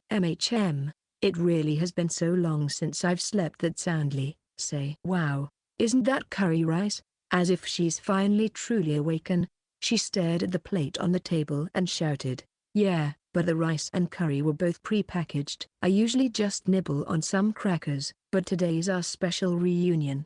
These were all bought before the end of the world. I haven't touched them yet because I wanted to save them, and I'm glad I did. I am glad, but just heating this would already be a lot of trouble, right? I shook my head and replied, not really, cause although we don't have electricity or gas, we can grab water from the well at the back, and if I have water I could use fire or heat magic to get hot water. Wow, isn't magic a bit too convenient? I smiled at the stunned Onoka. You'd think that, but using magic takes away your energy, so if you don't use energy efficiently, then it would just be a waste. For example, if you use more energy to make food than how much calories the food has, then isn't that putting the cart before the horse? Hearing me say that, Onoka frowned. So witches also have witch problems. Yuki, did you force yourself to make this curry rice for me? I'm glad that you're taking care of me, but I don't want to cause you any trouble, you know? Onoka pointed at the curry rice and asked me. It's nothing. The curry rice I just have to heat a bit of water. It's not that big of a deal. I looked away as I answered, but Onoka, not buying my reply, pressed on. Just curry? You didn't do anything else, right? I also prepared the bath water. It might be a bit too hot since I didn't control the magic properly, but it should be just right after you finish dinner. It was really hard to tell that to the person who just said she didn't want to cause me any trouble, but in the end I decided to just tell her. Really? I could take a bath. In an instant, Onoka's lit up like the stars, but soon after she regained her senses and scratched her chin, embarrassed. I'm glad, but now there are more and more favors I have to return, which makes me uneasy. I knew she would say that, so I smiled and said, relax. I'm going to be making you do chores tomorrow. There are some things that you can't do alone, after all. So I'll be looking forward to that. Onoka. Haha, I have a bad feeling about this. Oh well, whatever. Guess I won't hold back today. The smell of curry has been in my nose this whole time and I'm trying my best to not drool. With that, Onoka picked up her spoon. Yup, eat up, I urged Onoka as I picked up my own spoon. Thank you for the food. Thank you for the food. We clapped our hands and dug in. Delicious. It's warm and a bit spicy, and the taste of curry and rice diffuses at the tip of my tongue. It brings me back to 2 years ago when the two of us sat at the emergency stairs. Good times. How nostalgic. It's the same right now as well. This curry rice being so delicious isn't just because it's the first time I've had warm food in a long time. It's because I can eat it with someone by my side. Just this small difference changes my perspective on both the taste of the food and the world itself. You are? What? Just then, Onoka made a strange sound. I looked at her, and was met with quite the surprise. What's wrong? Why are you crying? I asked anxiously, seeing her eyes fill with water. I don't know.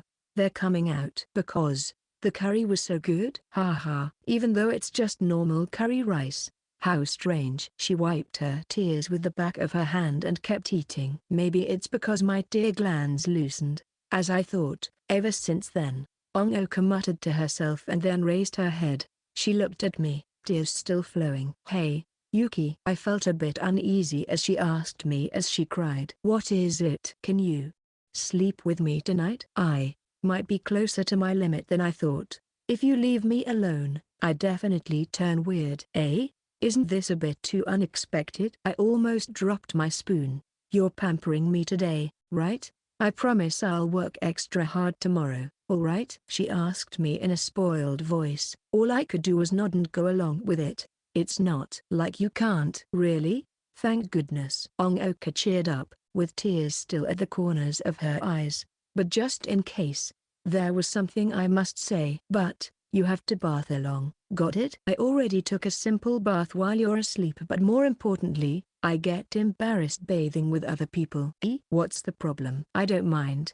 It seems she was looking forward to bathing together, so she started pouting after she heard that. But I mind. Ever since I learned to behave, I've never shown anyone my naked body, not even my family. Fine, I'll give up on that for now. But one day, we'll bath together, alright? Although reluctant, Onoka still decided to let go, looking a bit down. Why are you so focused on this point? Because doesn't it deepen our bond if we see each other naked? That sounds like a reason a guy would say, I retorted. She tilted her head, confused. Really? Whatever. Right now, we're in a world of gender equality. Whether they're male or female, in the end everyone's a zombie. Jokes about the apocalypse aren't funny, you know. My expression relaxed along the conversation. Ahaha, you're right. Onoka smiled and agreed. I don't know when her tears faded away, as we chatted in harmony, while eating our dinner. The curry rice seems to taste even better than before. I'll leave your change of clothes here, Onoka. After dinner, Onoka went to the bathroom to take a bath. I brought some pajamas from my room and put them in the basket in the changing room. Got it. Through the frosted glass of the bathroom door, came Onoka's response. The sun had begun to set. As the sunset shone through the small window of the bathroom, the entire room was dyed a light red. The shower only has cold water. Please just bear with it. Got it. Don't worry about it. No matter how cold it is, I'll warm right up when I enter the tub, Onoka quickly replied. Then, take your time in there. After that, I started washing her clothes in the laundry room. Soft sounds of water splashing started coming out of the bathroom. Maybe it's because there's someone nearby that even though I'm alone, I don't find doing this boring. To be honest, I don't really like doing chores solely because it's really tedious. Despite that, I still work hard to do the chores when Dad was around. But ever since I started living alone, I only did a handful of the basic chores, which is why I hastily frantically cleaned the room when Onoka was asleep. Maybe I just don't think of myself as all that important, so I just do the bare minimum for myself. But right now, I don't find doing chores tedious at all. As I put water into the wash basin and rubbed, the water turned brown in an instant, so I switched it out and continued. If I make these clothes clean, then Onoka would be really happy. When I think of that, even if it's tiring, it still feels fun. It's just, the water got dirty again right after changing it. When I thought of how these stains have accompanied Onoka for that cruel month, my chest started feeling tight. Even though it's dirty, the fabric isn't damaged. As expected of school uniforms, how durable. I don't really have any casual clothes, so all I could do was switch between my middle and high school uniforms. Even now, I still fit in my middle school uniform. Even though I hate school, I'm still grateful for these uniforms. This should be clean enough. After adding the detergent and hand washing it carefully, I hung the clothes on the drying rack. You could still feel the remnants of her journey. And just to be sure, I sprayed some deodorant onto it. They might not dry before tomorrow morning, but if that happens, I'll just remove the water with magic. Even when it comes to something like this, being a witch has its perks. With my mission done, I was going to leave when, hold on, Yuki. Onoka's voice from the bathroom stopped me. What is it? I'm not going in the bath with you, Onoka asked with a serious tone. Why do you call zombies moving corpses? How much do you know about them? This was probably going to be brought up sooner or later. Only at a time like this, does she ask me that, probably so that this wouldn't turn into an interrogation. Because we're not face to face. It's fine if I lie or say I don't want to respond. Once again I'm faced with Onoka's kindness. But I've already made up my mind. Yeah, I more or less have a bit of an understanding. Later, when we're going to sleep, I'll tell you in detail. I wanted to tell her face to face, so this was the response I came up with. Got it, thank you. She responded with a brief thanks. I actually also have a lot I want to ask Onoka. I very much look forward to how much we'll talk about before we go to sleep. Thud, thud. We changed into our pajamas, put on indoor slippers, and went up the steep stairs. Even when everything was normal, I don't really go outside a lot, so I don't have any casual clothes. Nor was I interested in fashion. However, I am very particular about my nightwear. From the little I remember about my childhood, my sick mother would always wear these beautiful nightgowns. She was like a princess, gracefully lying on the bed. I forgot what illness she caught, or why she was hospitalized, but her attention to sleeping posture was something she took to the grave. So I slowly started getting picky about my pajamas and more serious about them. I usually choose them with my underwear, but because I want to look cute, I'd fret over it for a long time. So I only have a lot of pajamas in my closet. While size was a problem, I also have some pajamas that were chosen for their looseness rather than their cuteness, so Onoka fit just fine. I was wearing my favorite light blue pajama with frills, while I gave Onoka a fuchsia-colored long dress. Even though it looks cute on me with its long sleeves, as I thought, it suits Onoka way better, and it matches her slippers too. I followed her up the stairs as I satisfied myself with the view of Onoka being basked in light.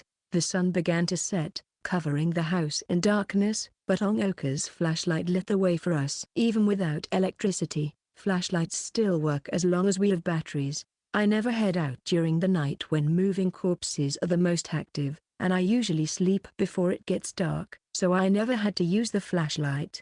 Do you bring it with you to sleep? Onoka asked as she looked at me holding Pra in envy. Yeah, I always hug it when I go to sleep. It's not a normal penguin, so I don't have to worry about rolling over and squashing it, I responded as I pet it. Right now Pra's in sleep mode, so it won't react in any way. It doesn't excrete waste like other animals, and you can even rinse it in water to clean it. A doll that only moves during emergencies is the perfect phrase to describe it. Phew. Just don't flatten me. I can't promise that. The bed isn't very big, and actually I don't know how I am when I'm asleep.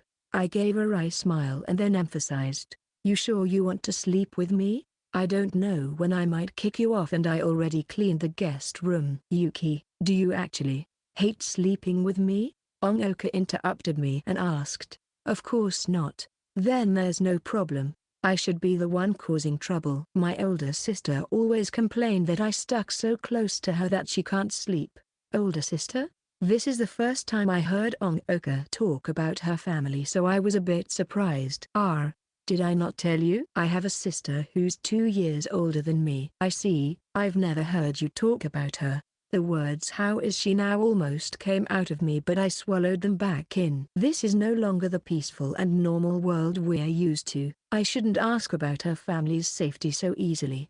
Onoka didn't ask about how my father's doing either, probably out of concern for me. So I decided not to ask about her sister at this time either. And I have never heard you mention anything about you being a witch, you know. Onoka seems to have noticed my unnatural silence and decided to crack a joke. We walked up the stairs as we talked until we reached my room. Please come in. I nervously opened the door and invited Onoka in. Because it's an old house, the furniture are also fairly old. The mirror's the one my mother used, with its frame being quite exquisite. The big bookshelf filled with mostly red and pink book covers for manga and novels. It's completely unlike a modern girl's room. Even though I cleaned it, showing it to Onoka still makes me embarrassed. Wow, it's like the room of an Oju-sama, and it smells like you. And once again, Onoka gives a reaction far beyond my expectations. She cheered and checked out everything in the room with curiosity, occasionally sniffing a thing or two. Just what do I smell like? Something like a really sweet flower. Anyways, just know it smells good. I have a good nose, you know. Your pajamas have the same smell. Onoka smiled as she sniffed her sleeve. making my face feel even hotter. It smells good. That means it's not something weird, right? I cautiously asked. Onoka shook her head. Nope. Speaking of smell, my smell from before I took a bath was probably just as strong, right? Onoka asked me with a wry smile. It's not that bad. It's nothing compared to moving corpses. After all, even though I'm going along with her, she slumped her shoulders. It's already over when you have to compare me to them. That's not what I mean. You don't have to sympathize with me, and I've already taken a bath. So it should be fine. It's fine, right? She asked me anxiously. I nodded. Yeah, it's a nice smell. Thank goodness. I don't know what I was going to do if I still stink. Onoka revealed a reassured expression and collapsed on my bed near the window. I put Pura next to my pillow and laid down next to her. Onoka, can you turn off the flashlight? Sure. The flashlight clicked off, and the room was swallowed into darkness, but the starlight coming from the window roughly outlines Onoka's silhouette. Then, let's sleep. Okay. We pulled up the blanket, covering our bodies. We stuck to each other tightly under the sheets. Onoka's body was really warm, probably because she just finished her bath. Usually I sleep while hugging Pura, but I'm satisfied with just this, which was why I put Pura next to the pillows. Before we go to sleep, I have some things I want to talk to you about. To fulfill my promise from earlier, I spoke while facing the black ceiling. Onoka's response came up immediately beside me. I knew this would happen, and yet I'm still anxious. I refer to them as moving corpses because that's how my dad described them in his letter. I slowly explained as I recalled what happened last month. When the world went to hell, I was swallowed by Peru and brought home, and found the staff of 4 elements along with a white envelope containing a letter. On it reads, Yuki, if you are reading this, that means that the streets have been filled with moving corpses. I reread this letter several times, so I already got every word memorized. Onoka turned over and grabbed my shoulder. Hold on. Your father knew that this world would get taken over by moving corpses? Yeah, probably. But, I don't know why, and Dad never specified anything else. The rest was just the location of the emergency food storage, the house's barrier and earth piles, how to use magic, and other useful information. I said as I watched Pura. But if I hadn't seen Pura's giant form, I wouldn't have even tried to use magic. However, just as I showed you and I can indeed use magic, this house became a safe zone. My father made a lot of preparations to ensure my survival. After hearing that, Onoka asked quietly, is that all that was on the letter? Her voice was very kind, so I gave it my all to squeeze these last words out. No. In the end, he warned me to not leave town, even if I can use magic, and that he might already be dead. So, don't go looking for him. The burning emotions in my heart finally flew out. My voice began to tremble. I finally choked and couldn't talk any further. Ever since the middle of elementary school, I've barely ever talked to him. I was furious at the father who wouldn't listen to a word I say, to the point where I'd even hate him sometimes. When he refused to let me go to a school outside of the city, I felt disappointed in him from the bottom of my heart. And to think my gift for passing the entrance exams was a pendant. It was of something I liked, a penguin, and it was a gift given to me to protect me. After he came home I was going to tell him about how I was sick of school, the penguin, and so many other things. But now he's dead. So absurd, so cruel, so irresponsible. Why? How did it come to this? Thank you, Yuki. Onoka suddenly hugged me tightly. She buried my face in her soft chest. Her scent and warmth from the bath surrounding me. I was unable to contain these emotions anymore, so they erupted from me. Even though I knew it would dirty her pajamas, I still couldn't hold back my tears as I cried in her arms, all the while she rubbed my head. A while later, as I slowly began to regain control over these feelings, I was suddenly hit with a wave of shame. I hesitated, but still lifted my head from Onoka's comfortable embrace. Sorry, Onoka. Why are you apologizing? I made your pajamas wet. Geez, don't be like that. I should be the one to apologize for asking you about such a sensitive topic. After saying that, Onoka once again rubbed my head and asked. But about the final warning, may I ask for more details? Why can't you leave town? Don't you have really powerful magic? I wiped my nose as I answered. The letter said that outside of town exists some rare, dangerous, special variants of moving corpses. Special variants? Onoka's tone suddenly changed. I might know what he means. Eh? Onoka smiled at my shocked face. Just a bit. May I talk about what happened to me? You can fall asleep in the middle of it if you want. Sure, I wanted to know about that anyways, so I definitely won't fall asleep. I nodded and refused the second half of what she said. Ahaha. Well, don't be too surprised. Then, where to begin? After saying that, she turned over and looked up at the ceiling. I'll just start with what happened after I leaving. I went overseas afterwards. I don't know if I mentioned this before. My parents have to move to all sorts of different places because of work. So my sister and I have to follow them. About my parents, my grandfather's American, so I've been raised there before. She slowly filled me in on her family's circumstances. And then, earlier this year, Dad's work overseas was done, so we decided to return to Japan. So me and my sister finally came back, but because my sister has to prepare to enter college this year, and I was going to be a high schooler soon, for us to settle down for the time being, we lived with our grandma in the Gunma Prefecture. Normally, I was supposed to go to a nearby high school during April, but that happened on the day of the opening ceremony. She doesn't have to specify what that was for me to understand. The apocalypse happened. The end of humanity brought forth the same hell I saw. It happened on the day after the opening ceremony for me. So your opening ceremony happened a day after mine? I echoed as I recalled the horrors from the first time I encountered the moving corpses. Every school has their opening ceremony at different times after all.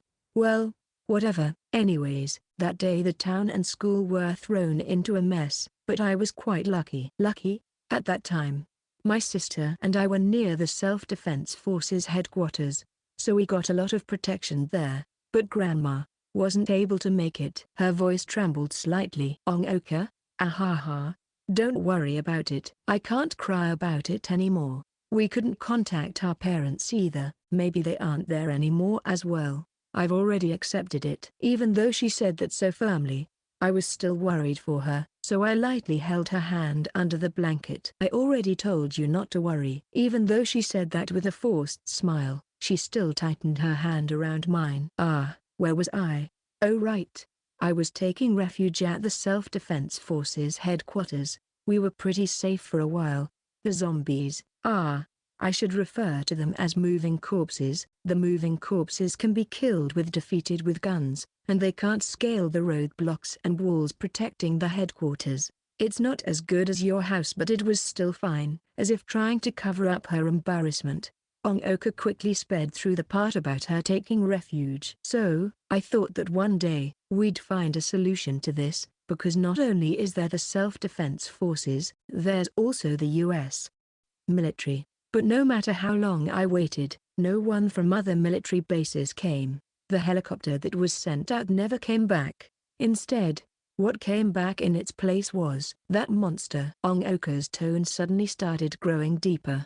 I could feel her fear, and some other intense feeling. A monster? Yeah, that's the only way I could describe it. In any case, it wasn't a normal moving corpse. It was burly. Rather than having a head of a human, it had one of some kind of animal, like the head of a wolf. And that thing broke through the roadblocks. The hand she held mine with started trembling. The Self-Defense Forces shot at it repeatedly, but it wasn't dying. And the normal moving corpses were moving in as well. At the time, my sister and I were hiding in the storage room, but we suddenly heard a loud noise. Maybe that monster came in. So my sister said she lacked as bait and ran off. Onoka's voice dripped with bitter regret. I was so scared at the time that I couldn't move, so I wasn't able to chase her. When I crawled out, there was no one to be seen. My sister was taken away by that monster. I couldn't hold in my surprise. From the conversation, I thought that there was no way for her sister to receive the slightest bit of help. But, for her to be kidnapped, as if reading my mind, Onoka laughed bitterly. Sounds like I'm trying to run from reality, doesn't it? But, I wasn't able to find my sister's moving corpse. Everyone else was turned, but I wasn't able to find my sister anywhere. Isn't that strange? Couldn't she have been kidnapped? She asked me. But I couldn't find a way to respond because I feel like whatever I respond with will sound like a lie. Sorry, the way I phrased that was underhanded. Just pretend I didn't say anything. Onoka noticed my frustration and decided to take it back. I know what you're going to say. There's a limit to how much hope I can put into a speculation, but I can't give up on the possibility that my sister might still be alive. So I escaped from the headquarters to chase after that monster. Onoka interrupted, with a voice filled with determination.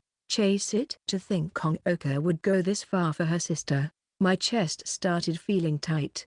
A hint of bitterness suddenly came to be.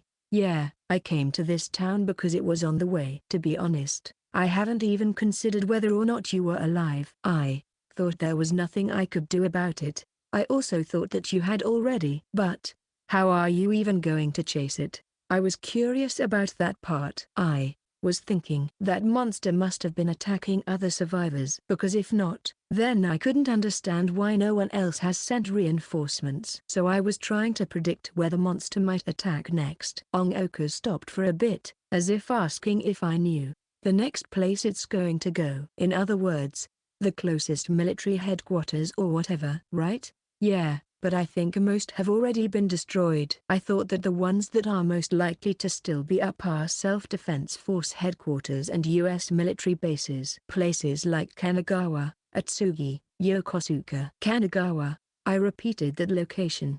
A severe pain drilled into my chest. Because the place I want to leave here for, the place that further refused to let me go to, was in Kanagawa, a high school in Yokohama. Even though it would be quicker to go down through Tokyo from Gunma, right now Tokyo is probably overflowing with zombies, so I decided to go west and arrived at this town. The way Onoka explained that was a bit vague. So, I should have told you from the start. I'm not going to stay here for long. Right, for Onoka. Her sister is irreplaceable. For there to be such a safe place, and even have a friend with me, if possible, I want to stay here, but I can't give up on my sister. So sorry. This was just like when she said she couldn't help me. To say I wasn't affected by those words would be a lie.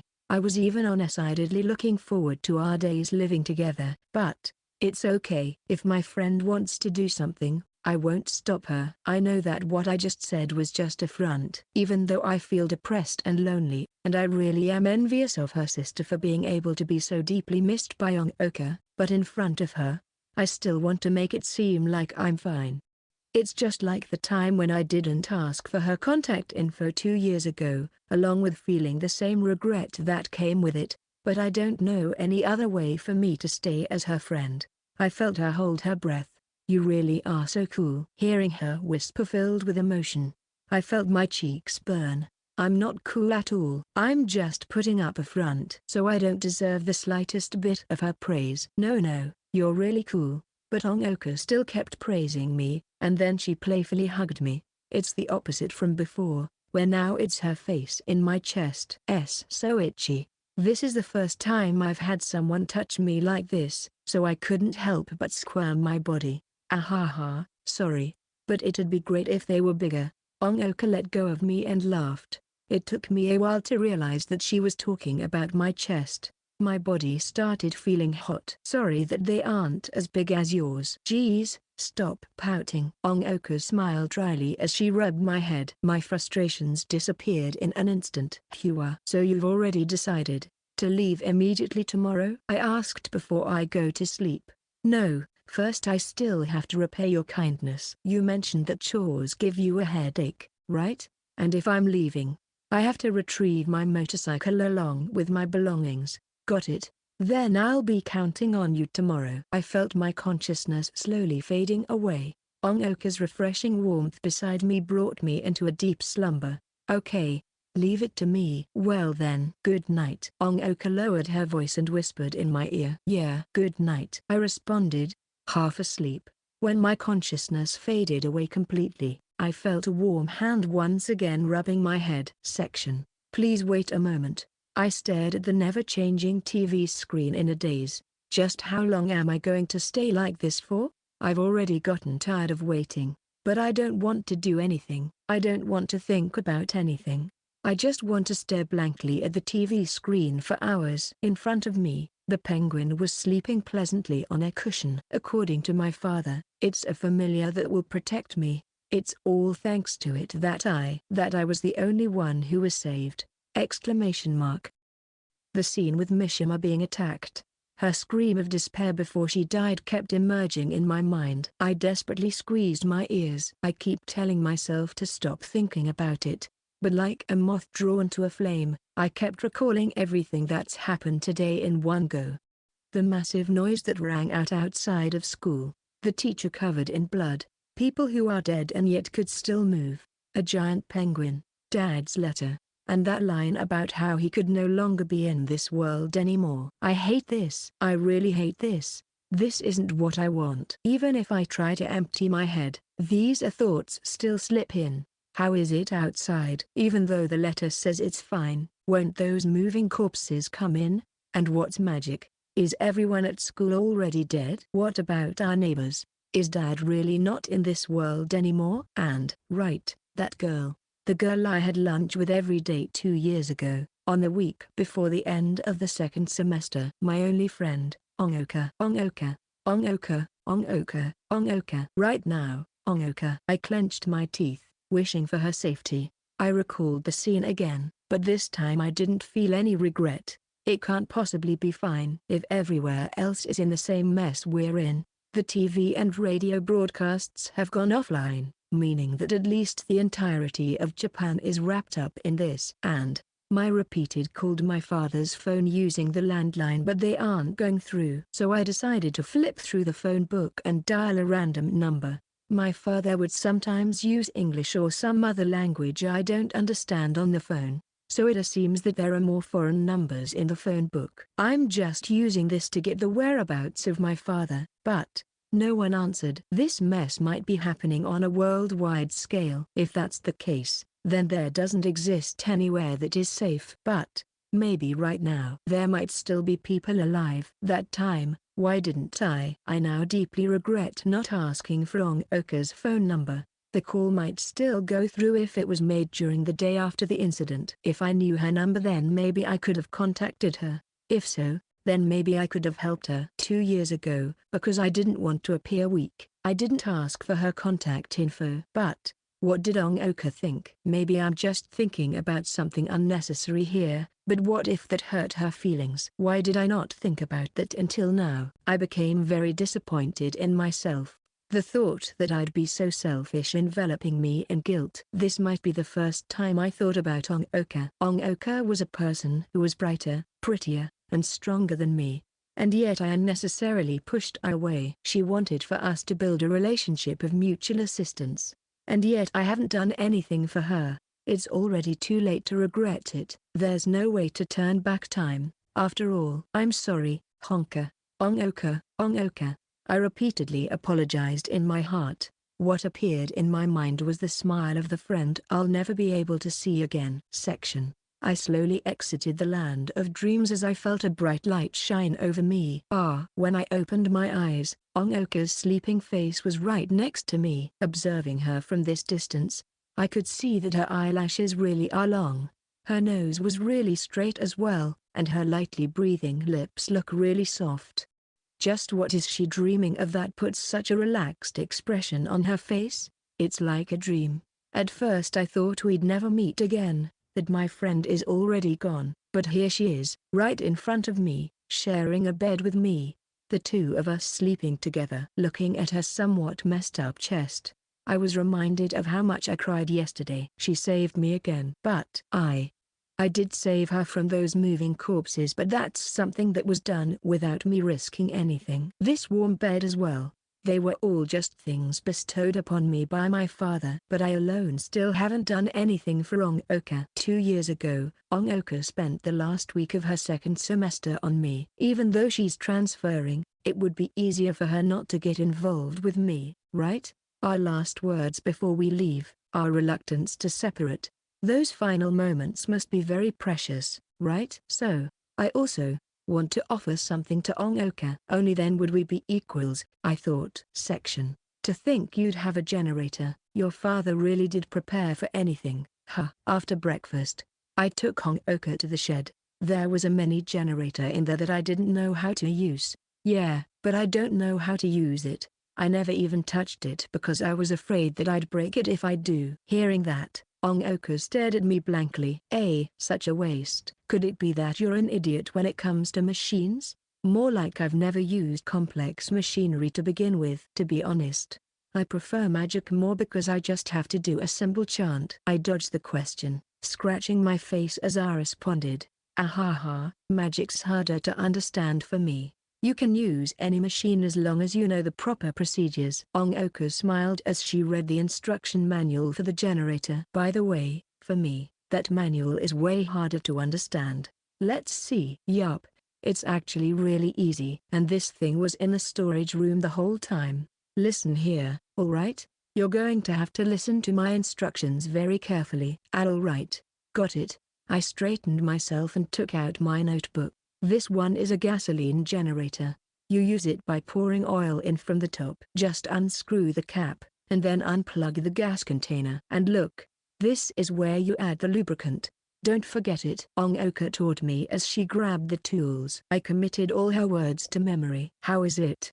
Do you get it now? Was I even able to help you? I got it. I think. You were a really big help. Thanks, Onoka. I didn't really have a lot of confidence, but I took a lot of notes. With these, I should be fine, so I nodded. Really? That's great. It's just, like I said before, the fuel for this generator is gasoline. Even though you prepared a lot, once it's all used up, you'll have to look somewhere for it. By somewhere. Do you mean gas stations? I responded. She shook her head. Probably not. Even if it's a self-help gas station, it wouldn't work without someone there to manage the oil supply. Maybe if you went into the control room, but it's probably full of moving corpses. Then what do I do? Onoka smiled at me as I tilted my head, troubled. We're going to retrieve my belongings and my motorcycle today, right? I'll teach you how to fetch gas when the time comes. Don't just leave me hanging. I puffed my cheeks and complained to her, curious for an answer. I have to do this to up my value, because there's too little I could help you with, you know? Onoka said jokingly. Geez, fine then, let's go. I sighed, and left with heavy steps. Based on the condition of her motorcycle and belongings, Onoka might just go on her way after she made sure that they're fine.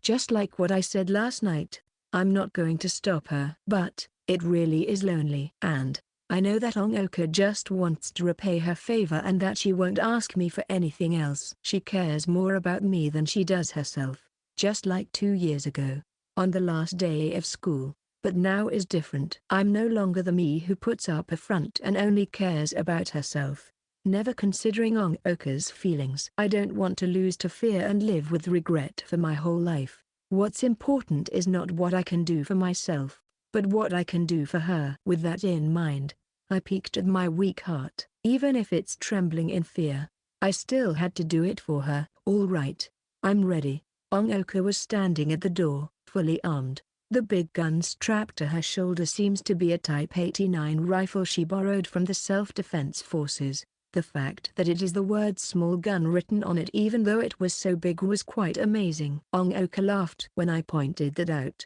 She has a handgun in the holster around her waist, but it seems she's out of ammo. The rest of her ammo's in her belongings, so we'll have to retrieve that too.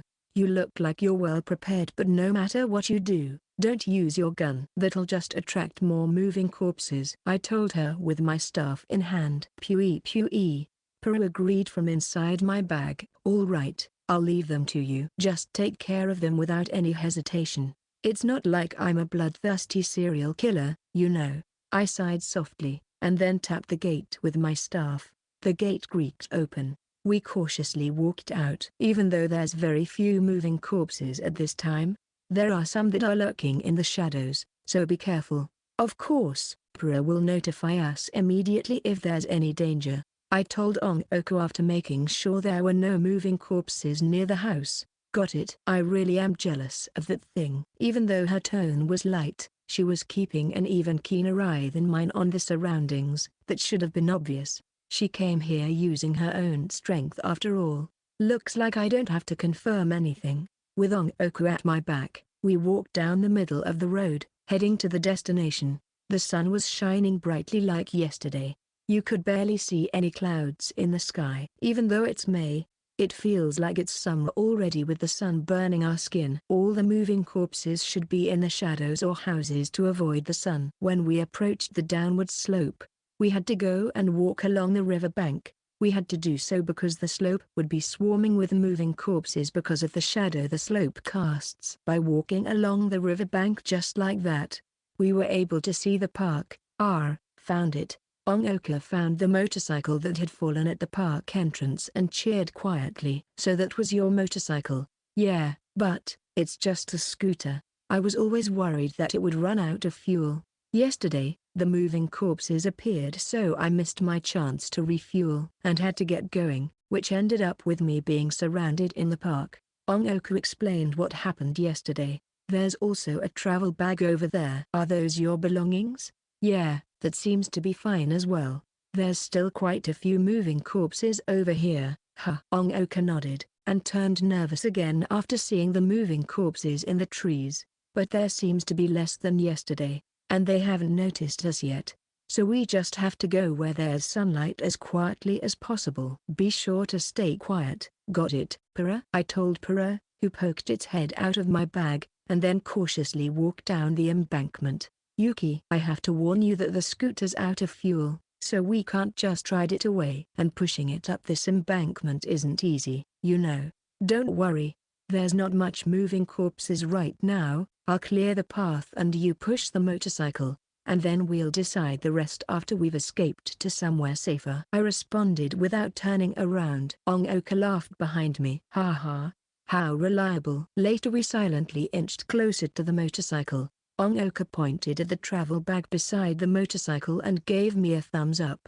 It seems she wants to pick that up first. She cautiously approached the bag and then quickly put it on her back. She then lifted the fallen motorcycle. I tightly clutched my staff, protecting her. Scree. The sound of metal scraping against each other suddenly screeched out of the motorcycle. It probably came in contact with something when it was being lifted. Some of the moving corpses in the park suddenly stopped. We've been spotted. But I've already prepared a weapon, which is the rubble lying on the ground around the park due to an accident or whatever.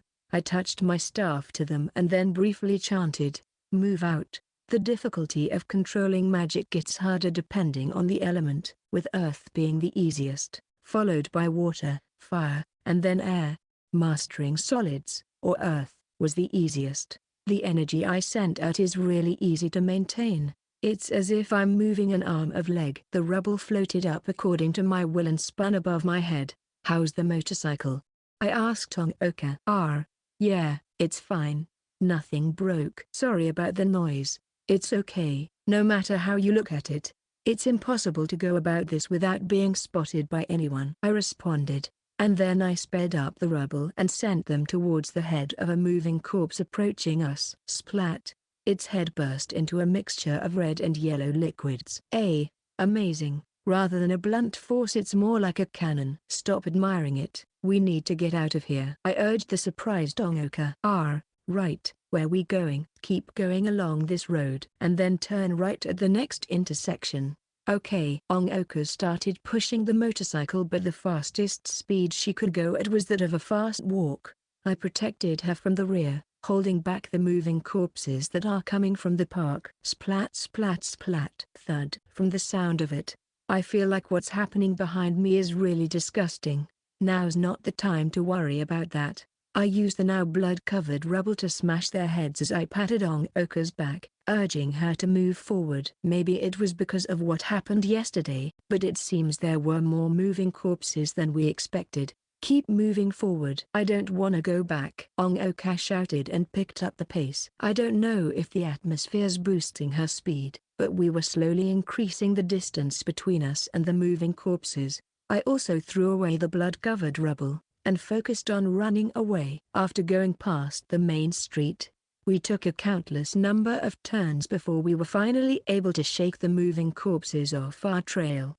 In the end, we finally managed to retrieve the motorcycle and luggage. We were standing in the middle of an intersection, so I calmed myself. From here, we'll be able to see any moving corpses that approach us. I was so nervous. But I wasn't scared at all because you're with me. Onoka sighed with a wry smile. I was scared to death, you know. Really? I couldn't tell.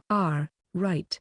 Can we refuel this thing somewhere nearby? She said as she gestured towards the intersection. I tilted my head. I have no problems with that.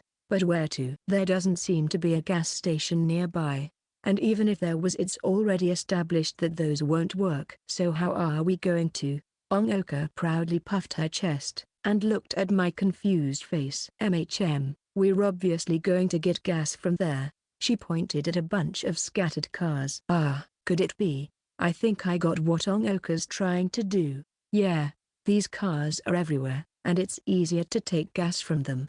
It'll be all over if it catches on fire, but it's worth the risk, she said as she lifted the seat of her motorcycle, and took out a strange-looking oil pump. This pump might not be of use for newer cars, so you'll have to go after the older models. If it's you could probably remove the oil without a pump just by using magic. Onoka smiled and then parked the motorcycle next to an abandoned car, and then Onoka skillfully unscrewed the cap to the fuel tank of the car, and then connected the fuel pump to the motorcycle's fuel pipe. You're right, gas is liquid after all.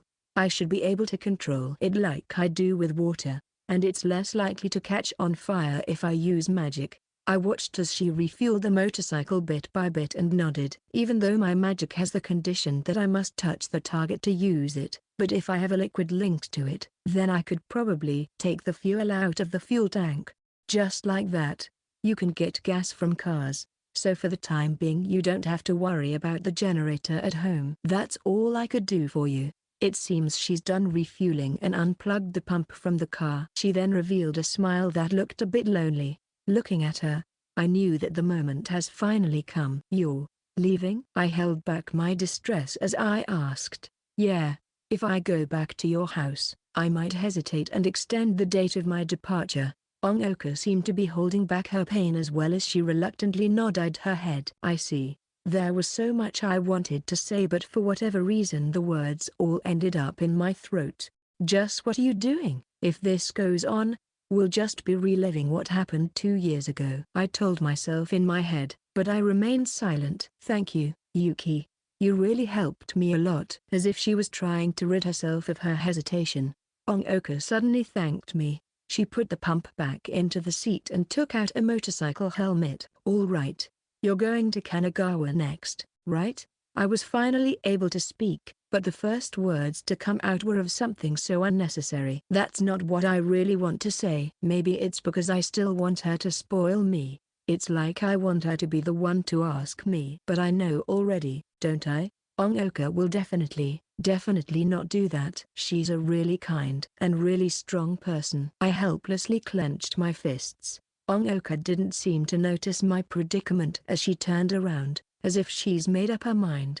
Yeah, if I hurry during the day and find shelter during the night, I should be able to make it by tomorrow. The moving corpses are most active during the night, so surviving during then is incredibly difficult.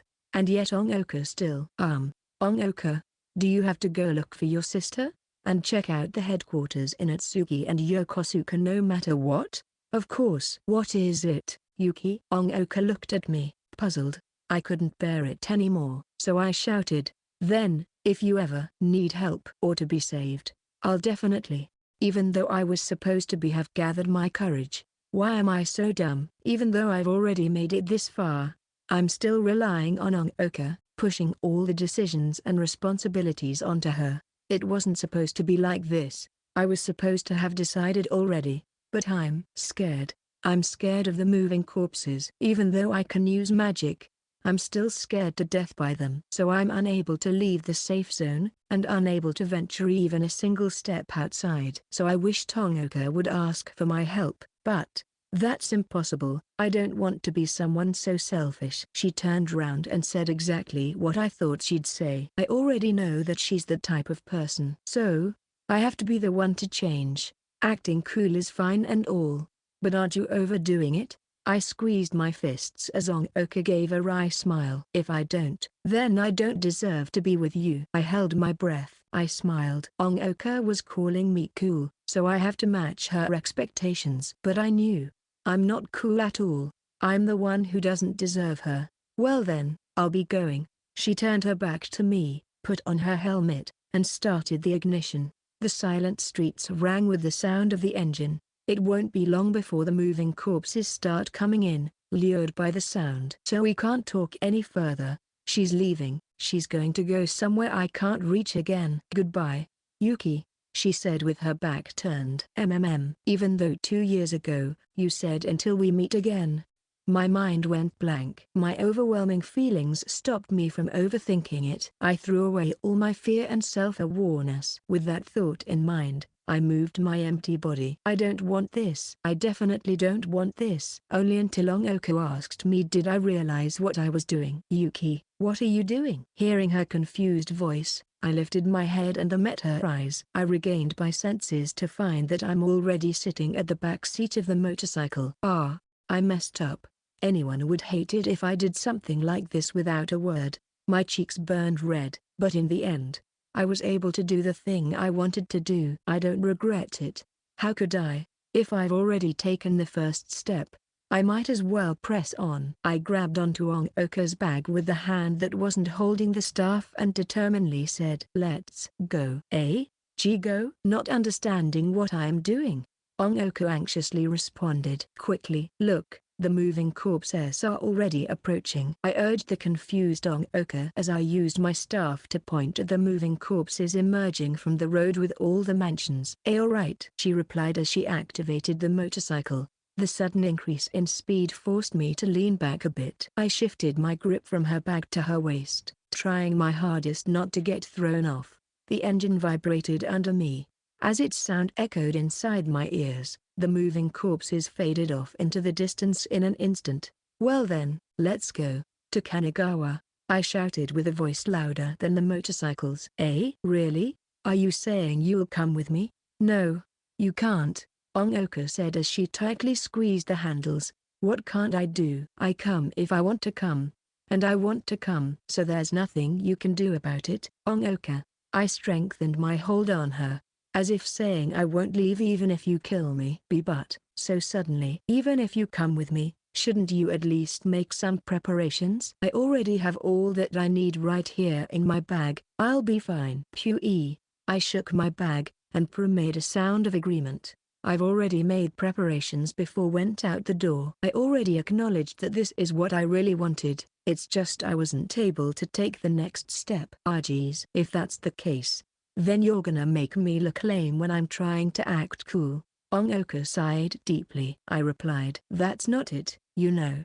It's because you're so cool, that I also had to. I took the final step. The rest of the sentence drifted away with the wind. The scene from 2 years ago is still playing in front of my eyes. Finally, I found something I could do for Onoka. I'm not going to run away ever again. From now on I'll actually become your equal as friends. I'll definitely show you. I don't know what's going to happen in the future, you know. That's okay. Even if the future is filled with uncertainties, I'll still come with you, I replied. Onoka paused for a bit and finally said, thank you, Yuki. These words were different from her farewell from before. These words are facing the future. You're welcome. I smiled and nodded proudly. Chapter 3, Penguin by Whack. To the right of the road stood a sign saying beware of falling rocks, while to the left was a green valley filled with trees. Due to how loud the engine was, the nearby birds all flew away. We occasionally hear squeaks of what are probably monkeys coming from the trees. There are a lot of them in these parts after all. Monkeys haven't been turned into moving corpses yet, huh? Then again, so haven't dogs or cats. I thought as I sat on the back of the motorcycle, my face leaning on Onoka's bag. I haven't been able to see a single cat nor dog since the end of the world. Not their cries, nor the reanimation of their corpses. The cats probably fled, while the dogs were killed by the moving corpses. I don't really want to think about it though. My head and mood started feeling heavy. Maybe it's because I'm having these unwanted thoughts. Though, my head feeling heavy's probably because I'm not used to wearing a helmet. Yuki, what's wrong? She asked, probably because she sensed how my body was squirming. Nothing, just that this helmet's a bit heavy. Haha, that's cause it's really sturdy. Nothing you can do about it. But mine's a half-shell helmet, so it's lighter, and it looks really cute when wearing goggles. I picked up something really nice. Don't you think? That's right. This helmet was picked up from the side of the street. There were tons of abandoned cars and motorcycles on the roads, so obviously there were going to be helmets as well. I'm glad she's worried for my safety. But even though we picked it up off the side of the street, this was still someone else's possession. I sighed. Onoka turned her head and looked at me. Geez, not this again. We finally found a road with pretty much no moving corpses. You should be more optimistic. Onoka, please watch where you're going. But, you're right, I haven't seen a single moving corpse ever since leaving the streets, I reminded her as I cast my gaze down onto the scenery. Even though there have been clumps of buildings every time we passed a mountain, they were all more or less the size of a village. There's probably so few moving corpses here because there were very few residents from the start. Now you know why I didn't take the shortest path to Kanagawa, right? All the other pathways between mountains are like this too. There's practically no moving corpses during the day around here, whereas if I traveled through the towns I might get blocked again. Onoka turned and told me the reason she chose to go the long way. Then, there might be someone who managed to survive the apocalypse here. I asked quietly after passing a dilapidated house at the side of the road. How do I say this? No matter how quiet we are or how well we hide, they'll still spot us when we get into range of them, right? No, it's more like already start approaching even before they notice their prey. Seems like it. I recalled that time the moving corpses swarmed me in the classroom and nodded in agreement. They probably detect prey through smell. Your house has a barrier so it'll be fine, but any regular house would be found out sooner or later, she said as she pointed at a warehouse-looking building, with a flag that has what it sells fluttering atop of it.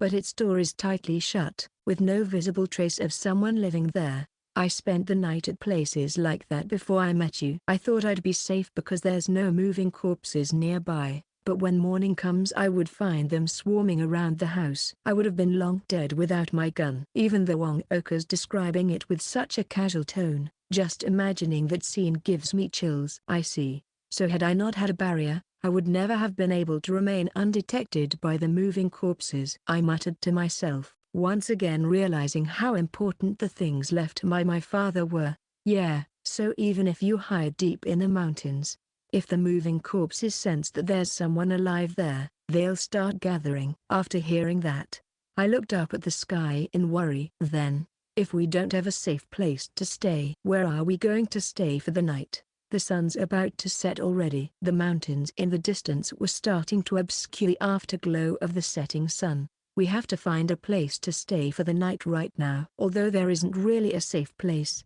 it's still good that there's fewer moving corpses, since it'll take more time for them to gather. For now, let's go look for a place to stay outside of this road. As she said that, we passed 2 restaurants at the side of the road. How about those? Nope. Look. Their doors are open, so there's definitely moving corpses in them, and they're made of wood, with window placed really low, making it really easy for moving corpses to get in. She explained why those houses won't do, and continued. We need to find a place with its doors tightly shut, and at least 2 floors. The entrance must have a wall or fence surrounding, which are hard for moving corpses to get over. The sturdier the door, the better. If there aren't any, those relatively tall houses with no windows will have to do. If you spot one, please tell me. All right, but it'll be hard for us to get in through such a door. Are we going to use the gun to break the lock? As I nodded, another question presented itself. What are you talking about? If the lock's broken, the moving corpses can come in easily, and the gunshot would alert them of our location. It's just wasting bullets. We'll have to climb over the fence or wall and enter through the 2nd floor. That's going to be a test of strength. I didn't know if I could pull it off. Then, I had an idea. Onoka, I think I have a way to get past the lock, so I'd like to try it before we climb the fence." "Sure. But what are you planning to do?" "That's a secret. It would be really embarrassing if this fails." "I don't want to reveal it just yet." So we shifted our attention to finding a place to stay for the night. But all we could find were old wooden houses or places that have already been broken into. Finding a suitable place to hide is hard, and the surrounding scenery is becoming more and more empty. The trees are also starting to become further and further from us, as we entered the plains. Although there's a lot of farmland near the mountain, there was a street full of housing up ahead.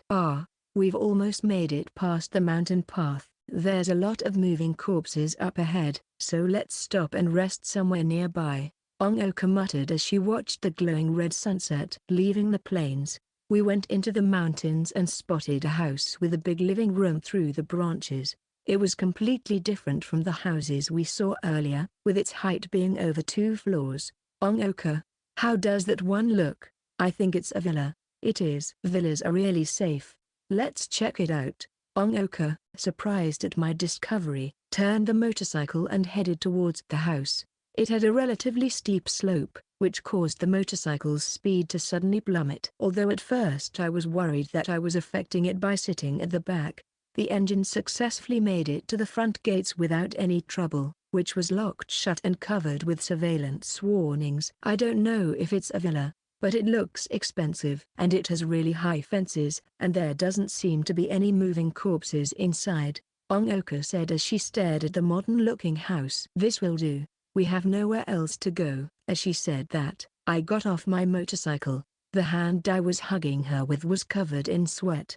The evening breeze carried a chill with it. I tried to open it. As expected, it's locked. "Come to think of it, you said you wanted to try something, right?" I nodded and responded. "Then, please step aside." I slowly raised the staff which I carefully kept on the motorcycle and took a deep breath. My father's letter also mentioned his experiences with using magic, where one uses their willpower to control magic. So, I touched the gate with my staff and focused. I transferred my energy into the gates, granting me full control over the gate. Next is my will. Open. The tightly shut gates slowly creaked open. "Wow, amazing. It opened on its own just like the gate at your place," Onoka cheered. "No, that was my dad's magic. It's different. I was using the method I used to control rubble to manipulate the lock's insides. It's great that I got it on my first try." I turned around and explained to Onoka. She smiled and raised her hand. "I don't really get it, but that was your grand performance, you know. Here, yay." She was aiming for a fist bump. My cheeks burned as I raised my hand as well. "Why yay?" "Although it's technically a fist bump, it's more like a nudge. Now then, let's go in." Onoka turned off the motorcycle's ignition and got off. "All right, but we don't know for sure if there's no moving corpses inside, so we'll have to be careful." "Of course." Onoka nodded and pushed the motorcycle through the gates. I followed in closely and shut the gates, and then once again locked them. That way we won't be attacked from all sides even if the moving corpses come. These cars were all left here, meaning that no one has come here again ever since that day. She parked her motorcycle in the spacious parking lot at the entrance and looked at the black car next to it. Even though I don't know anything about cars, I could still tell it was really expensive. There aren't any moving corpses yet. Let's do a thorough investigation around the area before we head in, I told Onoka as I checked the bottom of the car. Haha, sure, cleaning the area's the most basic task after all. She smiled fearlessly as she took out her handgun from her holster. Afterwards, with Onoka in the lead, we patrolled along the fence. These metal fences are probably 2 meters high, with sharpened tops to make it harder to climb over. As we arrived at the back of the house, we came across a spacious patio.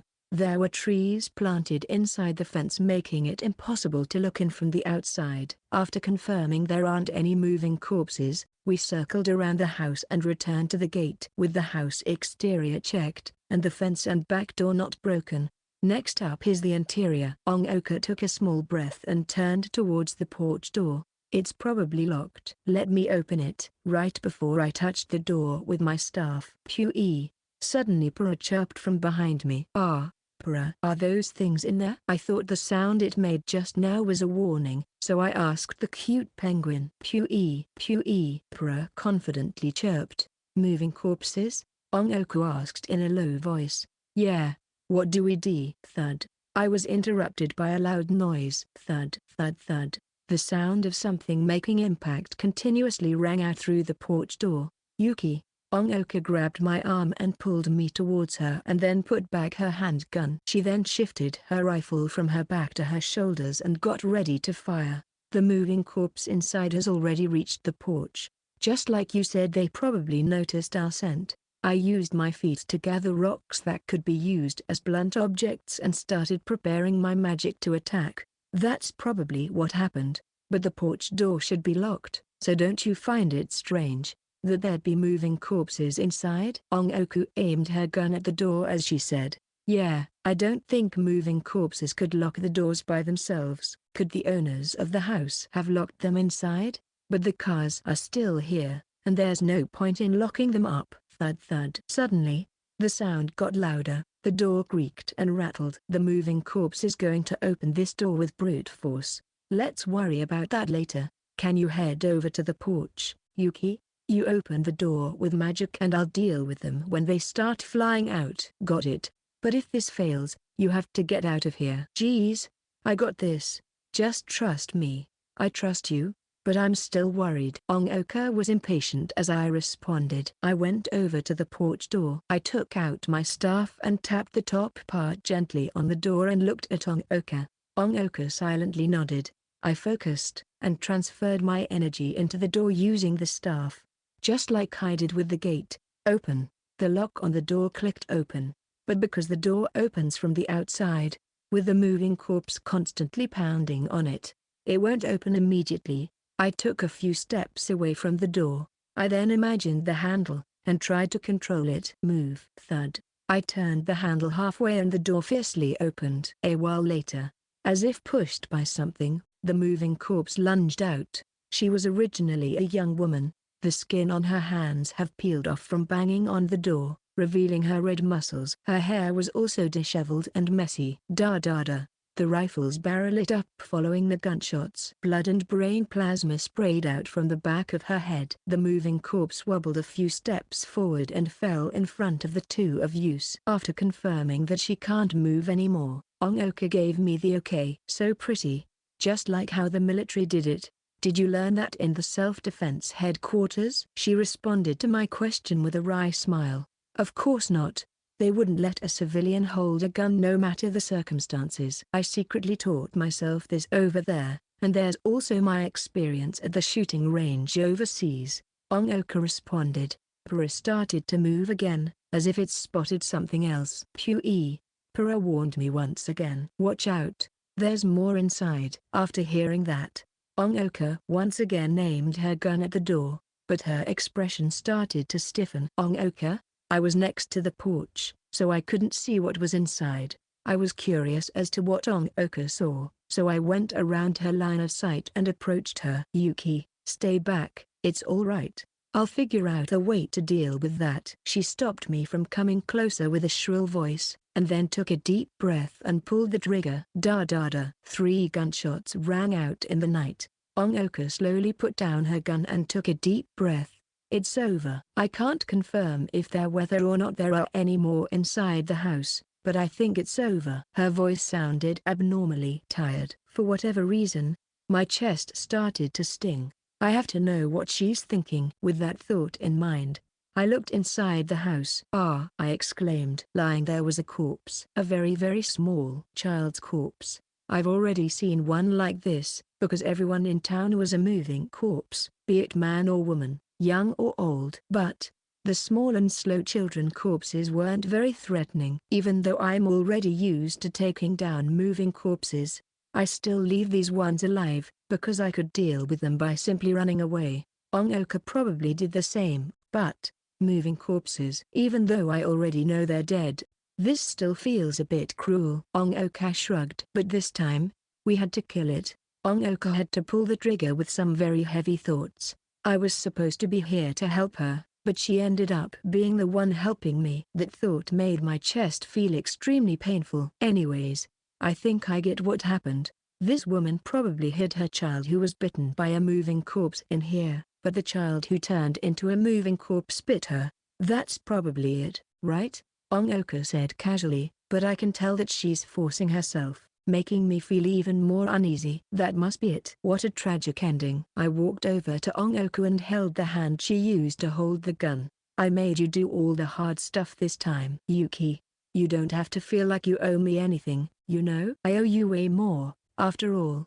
No, even if that's what you think, no matter what, I still have to thank you. I couldn't control my emotions, nor do I know what to do. All I could do was hug Onoka and repeatedly thank her. Hey, I'm holding a gun. Don't you think this is dangerous? Even though she nervously said that, I still didn't let go. I don't think we could sleep here. The entire house stinks. After confirming that there's no more moving corpses inside, Onoka and I stood in the bedroom with our noses plugged. The bed sheets have been blackened with blood. The child who was bitten by a corpse was being taken care of on the bed until tragedy struck. I shook my head at the thought of that. Onoka, let's head outside. Yeah. We walked out of the bedroom, past the child's corpse on the porch, and went outside. Fuwa, that smell was just unbearable. In that case, why don't we sleep in a car? We can probably open it with your magic. Onoka took a deep breath and pointed at the car. Although we're outside, the parking lot is surrounded by a fence, so we should be safe. It's just, if we're going to spend the night outside, I have something I want to try. We've already did the lock thing, and yet you're still raring to go. So, what is it? What are you going to do this time? Onoka's eyes were gleaming with curiosity. I showed her my bag. I'm gonna ask this little guy to help us. Pura poked out its head and tilted it in confusion. What is it? Onoka tilted her head at the same angle. I couldn't help but laugh at that. Hee. Well then look forward to it. It's one of the ways I can use Pura that my father put in his letter. It's just that I haven't been able to test it out, I said as I looked up at the sky. The sun has already set. Although the glow of the sunset still lingers in the sky, soon the sky will be painted dark blue by the night. Let's head to the patio first. Being here makes me feel uneasy, I said as I looked at the woman's corpse. But, isn't that little guy for emergencies? Where it will eat you and take you home safely. Onoka followed me, looking at Pura anxiously. Yeah, it seems Pura has the same power as the barrier, with the ability to avoid the moving corpses noticing it. But it's not going to swallow anyone this time, so don't worry. Thank goodness. Onoka nodded, but her face still looks uneasy as I took her to the patio at the back. And then I took out Pura and put it on the grass. Pura, can you magnify? I asked as I stroked its soft feathers.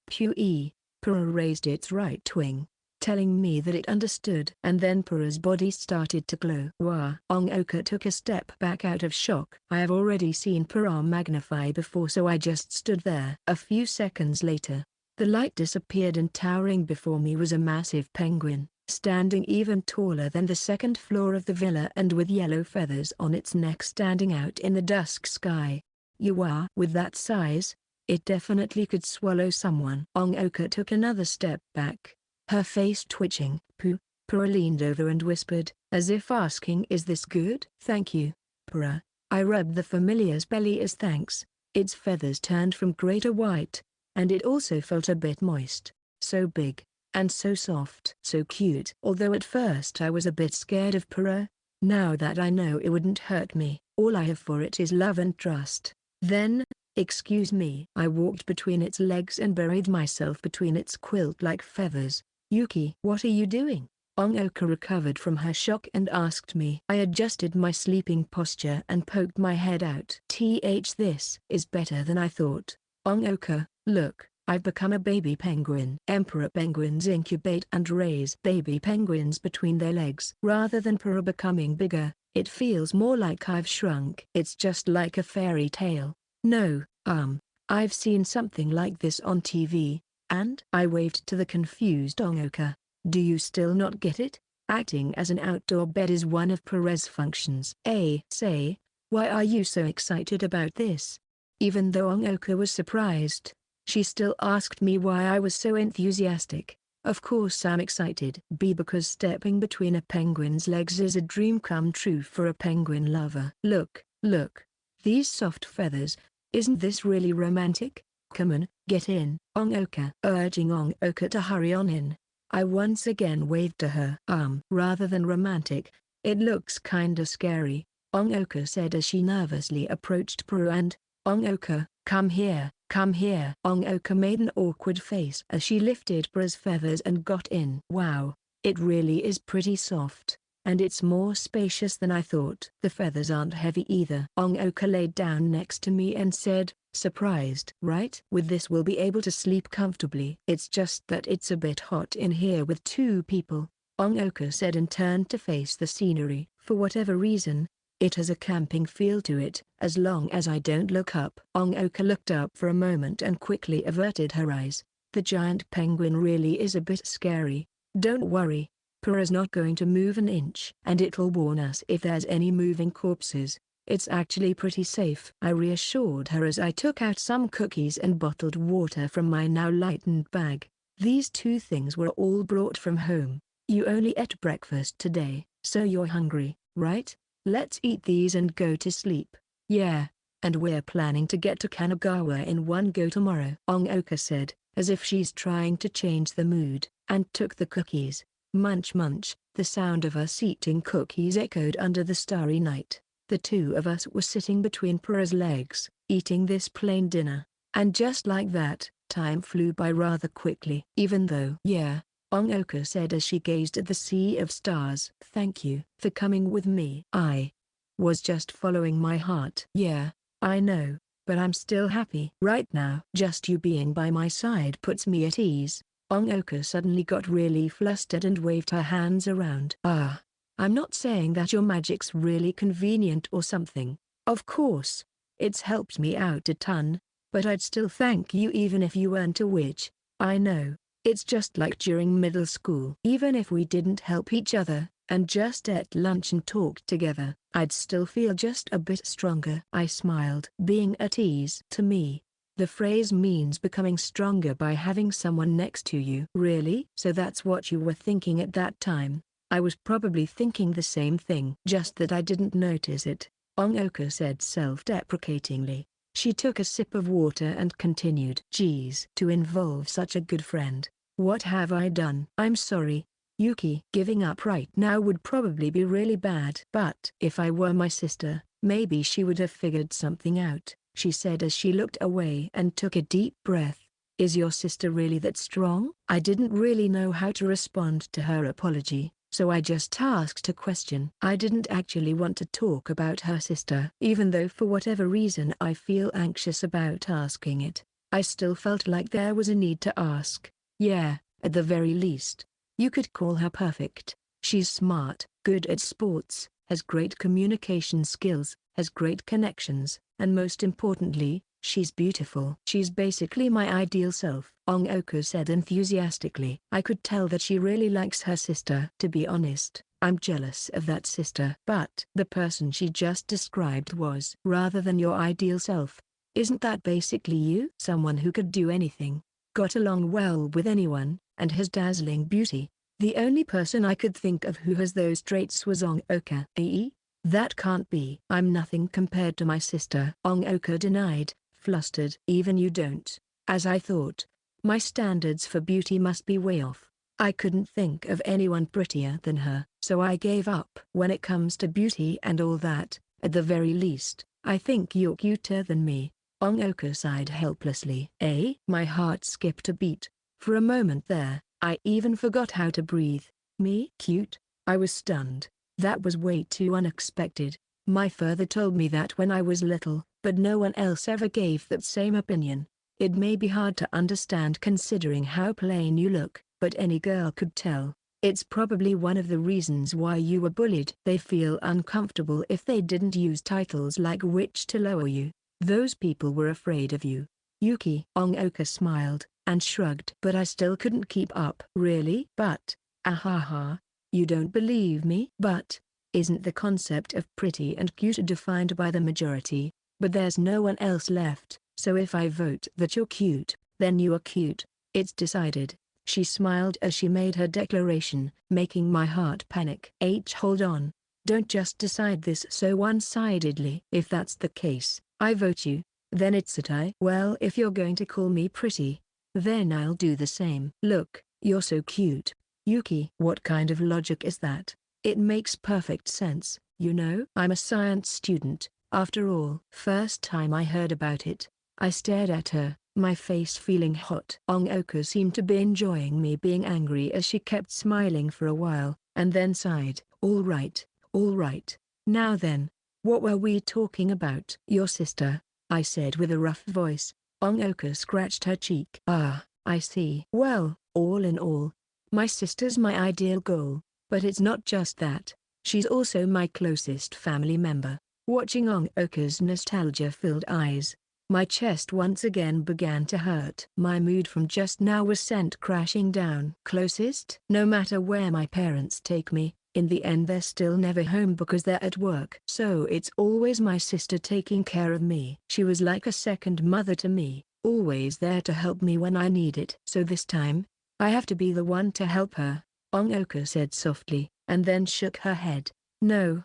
This time's a bit different. This time, I have to do everything in my power to save her, no matter what. If I don't do that, I won't be able to accept myself. I can't just sit here doing nothing. It's just too painful. In the end, maybe this is just for my own self-satisfaction. She whispered to herself and put the last cookie in her mouth. She swallowed it and looked up at the sky. Doing this is basically suicide.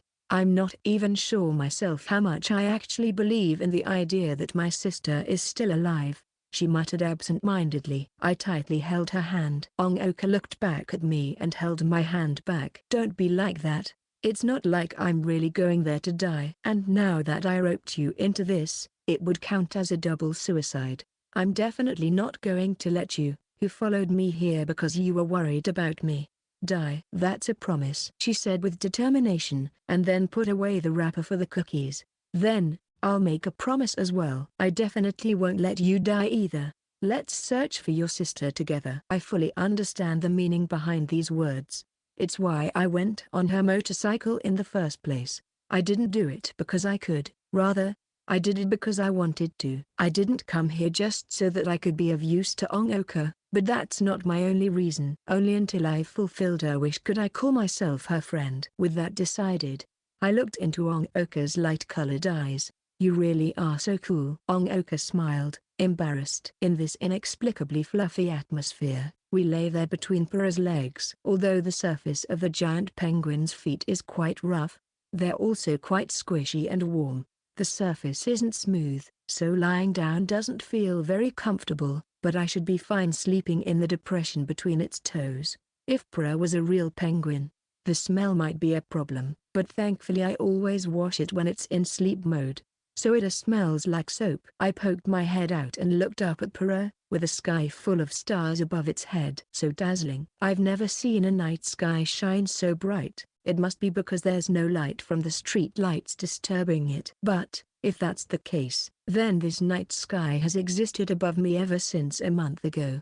But only now did I notice. I've never felt like looking up at the sky before. No. If I was alone, I wouldn't have any thoughts over it even if I did notice it. The reason I can feel the beauty of the sky must be because Onoka's by my side. It's because Onoka's my companion that the sky could shine so brightly.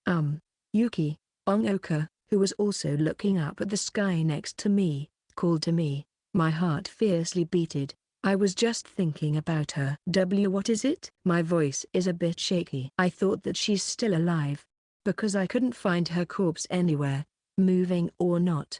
But there's actually another reason as to why I thought she was kidnapped. Onoka hesitated as she gathered her words. Reason? Yeah, my sister, who ran out acting as bait, was talking to that monster-like moving corpse. Talking to a moving corpse? I muttered, finding it hard to believe. Yeah, normally, it shouldn't be possible. Moving corpses don't understand human speech.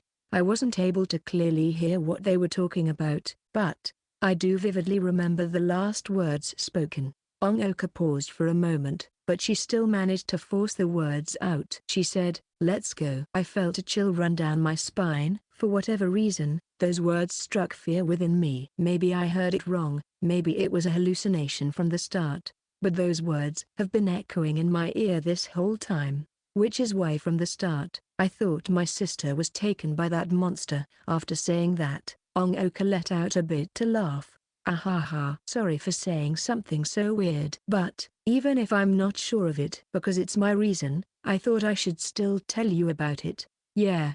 Thanks for telling me this. Holding back my inner shudders, I replied. Well then, let's sleep.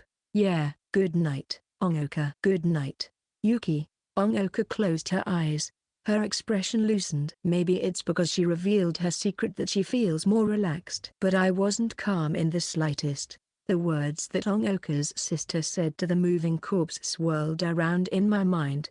Let's go, huh? Where is she going? Could it be the self-defense bases in Atsugi or Yokosuka in Kanagawa? I feel like there's something unimaginable waiting for us there. I nudged closer to Onoka. Our shoulders touched. I could feel her warmth. Being at ease, it seems I'll be able to sleep well now. Section SSSSSHSSSSSSSSH Crackle SSSSSSH. This is probably not a dream. A piercing sound from who knows where forced me to open my eyes, which were greeted by a ton of white feathers. Right, I was sleeping under Para yesterday. Just when I was recalling what happened yesterday, my hand was pulled away. Yuki, wake up, wake up. So bright. The rising sun caused me to squint my eyes, as I looked at the girl who pulled me from my bed. Onoka, just what is it? I yawned as I asked. Onoka handed what she had in her hand over to me. It was a square-shaped device with a long antenna, along with a small black and white LCD along with something that looked like a speaker. It's what was causing the static. Is that an old phone? I asked, half asleep. Onoka shook her head. No, it's a radio. I got it along with the gun from the self-defense forces. I've been checking it ever since I left, but so far, I've got nothing. But when I turned on the power just now, there was a signal for the first time. Although Onoka was quite excited about this, no matter how I listened to it, all I could hear on the other side was static. I gave her a puzzled look. Hey, don't just look at me with a face that says did you get enough sleep last night? I really did hear it just now. If I do something like this. Onoka carefully turned the knob on the radio. And then human-sounding noises came out of the radio. SSSSH. SSSSSH. This is the Seaside Self-Defense Forces at the Yokosuka headquarters. SSSSSH. The refugees here will go to sea via ships one by one. SSSSSH. All survivors. SSSSSH. But because it is too difficult to maintain defenses while securing the evacuation route, we will be foregoing the headquarters. SSSSSH. I repeat. This is. Hey, you hear that? Onoka asked excitedly. Why yeah, that's great. Your guess was right. To escape the moving corpses, the self-defense forces are going to send the refugees to sea. I don't think the moving corpses could swim, so the sea must be a safe zone. If so, then there might be more than we thought were alive. My drowsiness suddenly disappeared, but for some reason, Onoka's expression began to dim. Yeah, it's just, to be honest, I don't know if I should be happy or not. This is obviously just a recording being played on repeat, considering how there's no response when we talk into the radio. So maybe, this recording has been playing for a month now, you know? Onoka's words made me recognize how naive I was. If the headquarters is already destroyed, there's no point in going there. And if it's by boat, if someone who has been bitten gets mixed in, then the safe zone would go to hell in an instant. I've already realized that fact yesterday at this house. Well, if they can still broadcast this, that means the headquarters should still be fine. We'll have to confirm the details in person. Onoka said, dignified, as she looked up at the sky. Yeah, you're right. Let's go. I nodded, and grabbed her hand. Faced with the reality that lies ahead, she slightly shuddered. Okay, there aren't any moving corpses nearby. Onoka went around the yard and gave a thumbs up. No moving corpses came by during the night. Might be because Pura masked our scent. I waited by the motorcycle and stroked Pura's head, who I had stowed away in my bag. Pura, who was so big that you had to look up to see its head, had reverted to a cute little penguin. Then it's about time we left. Onoka took up her rucksack from the motorcycle seat and propped up the motorcycle side stand. All right. With the sun this high, we should be fine. I nodded at the northern sky. I wanted to leave early because of the radio message, but there's a lot of moving corpses when the sun has just risen, so we had to wait a while for the moving corpses to hide in the shadows before we went. I opened the gates and went out of the yard. Onoka followed as she pushed the motorcycle. Just like she said, there weren't any moving corpses outside, and Pura was staying silent, so there's no need to hide. Thank you for your care, I silently thanked, and then closed the door. I don't know if it's because they were turned into moving corpses, but although the idea of burying the mother and child came to mind, I couldn't bring myself to touch the corpse. When the engine started, I turned my head to find Onoka looking at me while riding the motorcycle. She pointed at the back seat, and I responded with a nod and got on. Just like yesterday, I used one hand to hug her waist and leaned my face onto her bag, the other hand tightly holding the staff. Let's go, she said as she turned the throttle, activating the motorcycle. We sped down the slope in an instant. I held tightly onto her clothes so as to not fall off. After a while, the mountains grew further and further away as an endless stream of buildings began to spring up. This was completely different from the town I came from. This is a city that didn't use mountains as dividers. We went up a ramp and up a highway. This way is faster, and there's less moving corpses. We can probably even make it to the end of the world if we keep moving along here, Onoka said as she sped up. Although the wind blew on my face even fiercer, I still tried to keep my eyes open and remain alert. There was a divider separating the paths leading to and from Tokyo. While the road to Kanagawa was empty, the other road was packed with cars, with them abandoned and lined up like coffins. They probably were thinking of getting out of the city to escape the moving corpses, but there was a traffic jam. A lot of moving corpses were wandering around between the cars, revealing what had happened to them. But those moving corpses weren't able to cross over the divider, which meant they wouldn't be able to stop us. However, in the shades provided by a bridge, a lot of moving corpses were gathered there. There aren't enough to block the road, so we could just rush past them. But, Onoka, don't you feel like something's off? I asked, an ominous feeling suddenly creeping over me. You think so too? As I thought, it's strange. The number of moving corpses are decreasing the further we go. Onoka nodded and stated the reason for my ominous feeling. Yeah, usually, the closer we get to the city, the more moving corpses there will be. Just what is going on here? I don't really know, but we've already gone this far, so let's keep going, she said with a rough voice as she stared straight ahead. Because there aren't any moving corpses nearby, refueling was also quite easy. Finally, even the moving corpses in the traffic jam disappeared. There is not a single moving corpse to be seen from the highway. Up ahead was a sign marking the border of Kanagawa. After passing it, I asked Onoka, "We're finally at Kanagawa, with how few moving corpses there are here. Do you think the self-defense forces along with the US Army have already taken care of them?" I voiced my speculation to Onoka, who shook her head. If that's the case, there'd be signs of battle and corpses lying on the ground. The area being this barren is way too weird. Just like she said, there aren't any traces of battle between the moving corpses and the army. Then just where did all the moving corpses go? Before we could get an answer, we were nearing our destination. We should be approaching Atsugi soon, Onoka muttered uneasily. There weren't any moving corpses blocking the road, so the journey went on smoothly. Because of the barriers at the side of the highways, we aren't able to see the scenery around us. I started feeling sleepy. All of a sudden, a stench arose. My drowsiness instantly disappeared. Carried by the wind was a stench I know all too well. Rather, I should say that I've encountered it just yesterday. It's the smell that filled the home of the mother and her child, the smell of corpses. The barriers finally disappeared, and our field of vision widened. What's That? Onoka was stunned as she said that. The scenery for the next few kilometers was covered in black and gray. What buried everything from as far as the eye could see were a bunch of moving dots. Just what are those dots? Even if they're too far away to recognize, I could still tell by the stench. Moving corpses, I whispered. Onoka gulped.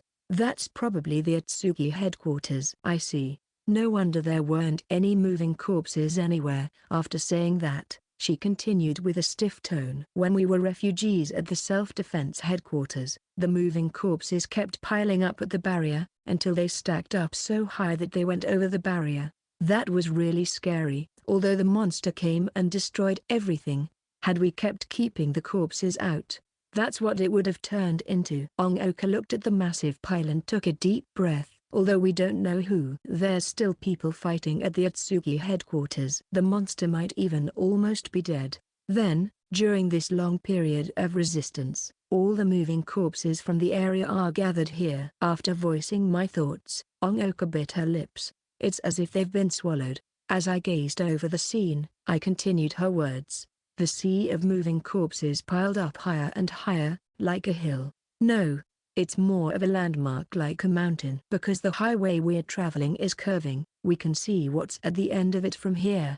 The road has already been cut off by the mountain of moving corpses. No matter how you look at it, continuing forward is too dangerous. Going past them is impossible. With the moving corpses gathering like that, fences and walls are meaningless.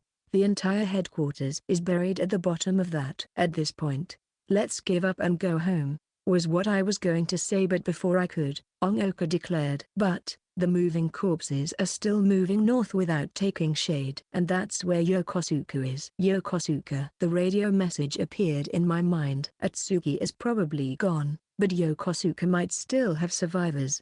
Just like we heard on the radio this morning, they're planning to escape by boat. But, if that pile of moving corpses decide to gather there, it'll be all over. We have to do something. What do we do? It's impossible to get past those moving corpses. If we use the guns, it'll be bad if we run out of ammo. And my magic also depletes my energy. No matter what we try, we'll only be able to take down 100. But the road to Yokosuka is already sealed off. I spoke calmly, trying to calm the eager Onoka, but she shook her head widely. Well, no. We have a way to prevent them from approaching the headquarters. We could act as bait to pile away and buy the people at Yokosuka time. With them moving away from Yokosuka, we'll probably find a way to get past them. So, Onoka.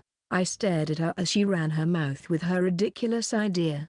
Onoka, taken back, embarrassedly looked away. Sorry for saying we and stuff, seeing as to how I roped you into this. Even though I promised to not let you die, it's okay, I'll go alone. But her apology made me even more angry. That's clearly not what I wanted to tell her. That's not what I mean. Why are you spouting such nonsense?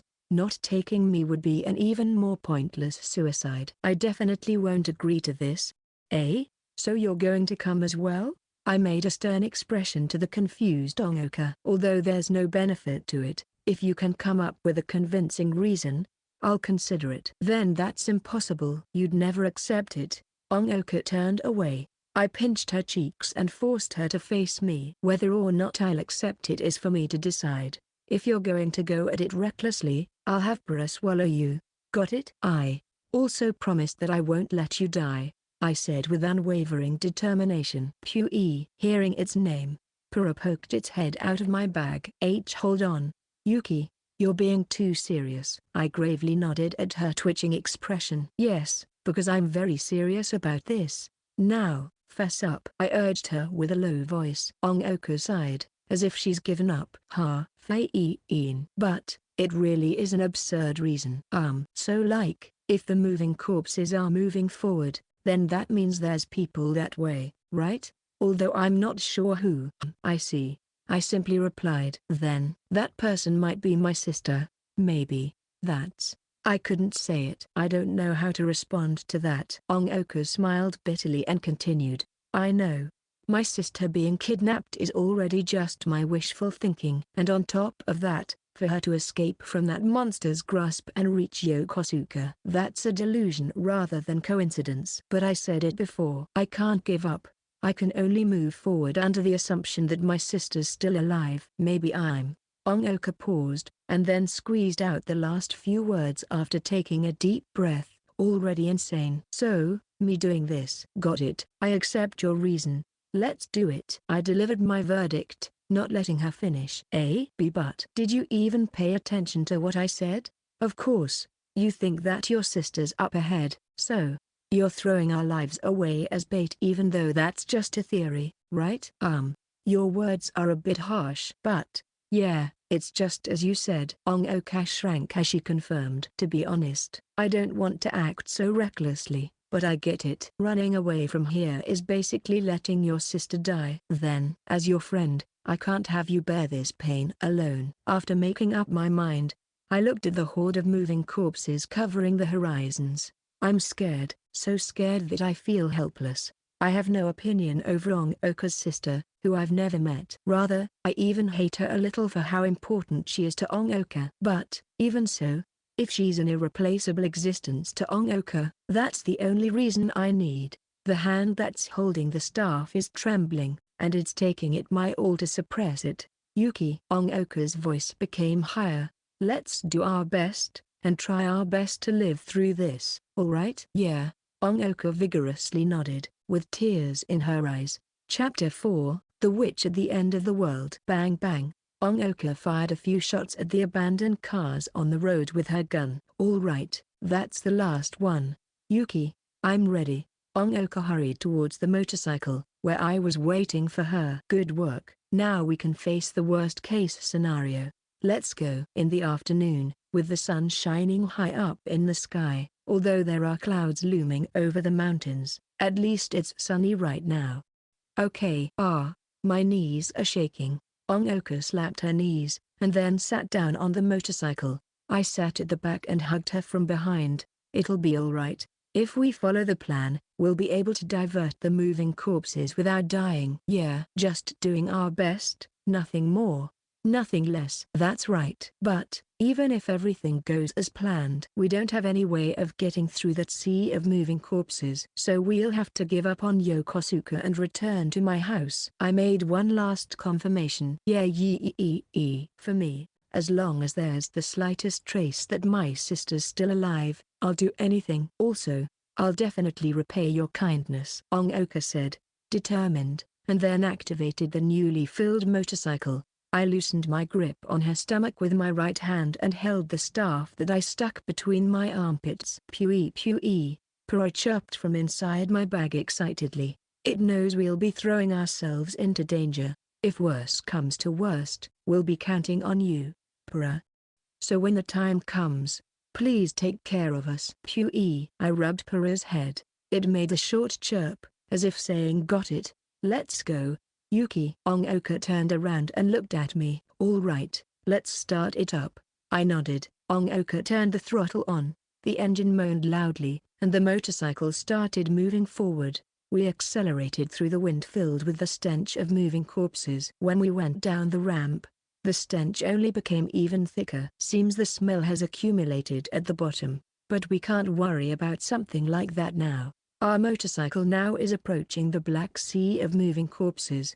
The more we approached the massive pile, the thicker the pile seemed, to the point where it was practically a mountain. Sensing the scent of humans along with the sound of the engine, the flow of moving corpses heading towards Yokosuka began changing directions. The moving corpses waved around one by one, like wilted flowers blowing in the wind. The ones nearby seemed to have noticed us. Onoka shouted as she drove. But this is just a small part of the whole thing. We need all of them on us. I responded and raised my staff.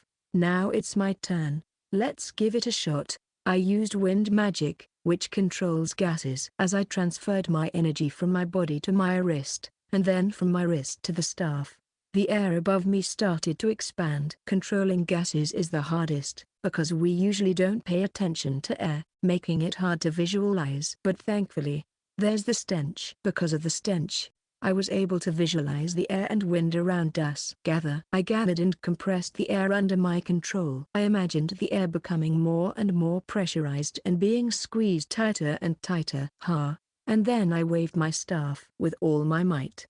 I blasted the air as high and as far as I could. Objects controlled by magic have a limited range for how far they can be from the source of the magic. Once the air escapes my range, my magic on it wears off. In an instant, the compressed air burst apart. Boom! A sonic wave as loud as a firework erupted, to the point where even the atmosphere around us trembled. The moving corpses that were caught in the blast writhed. The entire pile turned round and began moving towards us. Geez, that was loud. Now that I think about it, we probably shouldn't be heading towards them now. Onoka turned around and took a left turn at the next intersection, driving parallel to the massive pile of moving corpses. Yeah, next is just running away. But, don't worry. They're slow, so for them to catch up to a motorcycle. Right as I said that, I saw the movement of the moving corpses and gulped. As expected, the moving corpses were slow, but on the other side of the ocean of moving corpses, I saw a massive wave building up. Just what? To see what that wave really was, I squinted my eyes and held my breath. Retreat, Onoka. Get us out of here at full speed. G got it. Although she hasn't confirmed what's going on yet, Onoka immediately turned at the next intersection and sped away from the pile. I turned round and grit my teeth. Although we've prepared for everything, this was completely unexpected. Moving corpses are slow, but when they pile up and start moving, unimaginable things happen. It's an avalanche. That was what the wave mounted to, an avalanche of moving corpses. The pile was built like a mountain, so the further you looked, the taller the pile. So when this violent pile turns around, the moving corpses at the top start rolling down, causing an avalanche, like a raging black tsunami. The avalanche speeding towards us was clearly faster than our motorcycle. The air was filled with the roars of the dead. At last, the avalanche swallowed everything in its path and made it onto the road we're driving on. There's some scary noises coming from nearby. Onoka shouted distressfully as the roars approached. Onoka, they're catching up to us at this rate. We need to go faster. We're already at max speed. Onoka lamented. Got it. Then, I'm going to use some crude ways for us to speed up. Just hold on tight and make sure the motorcycle doesn't lose balance. I pointed the wand backwards and gathered my focus. Just like before, I gathered air in front of the staff. But unlike before, I gathered the air behind the motorcycle. The wave of moving corpses is only 10 or so meters behind us.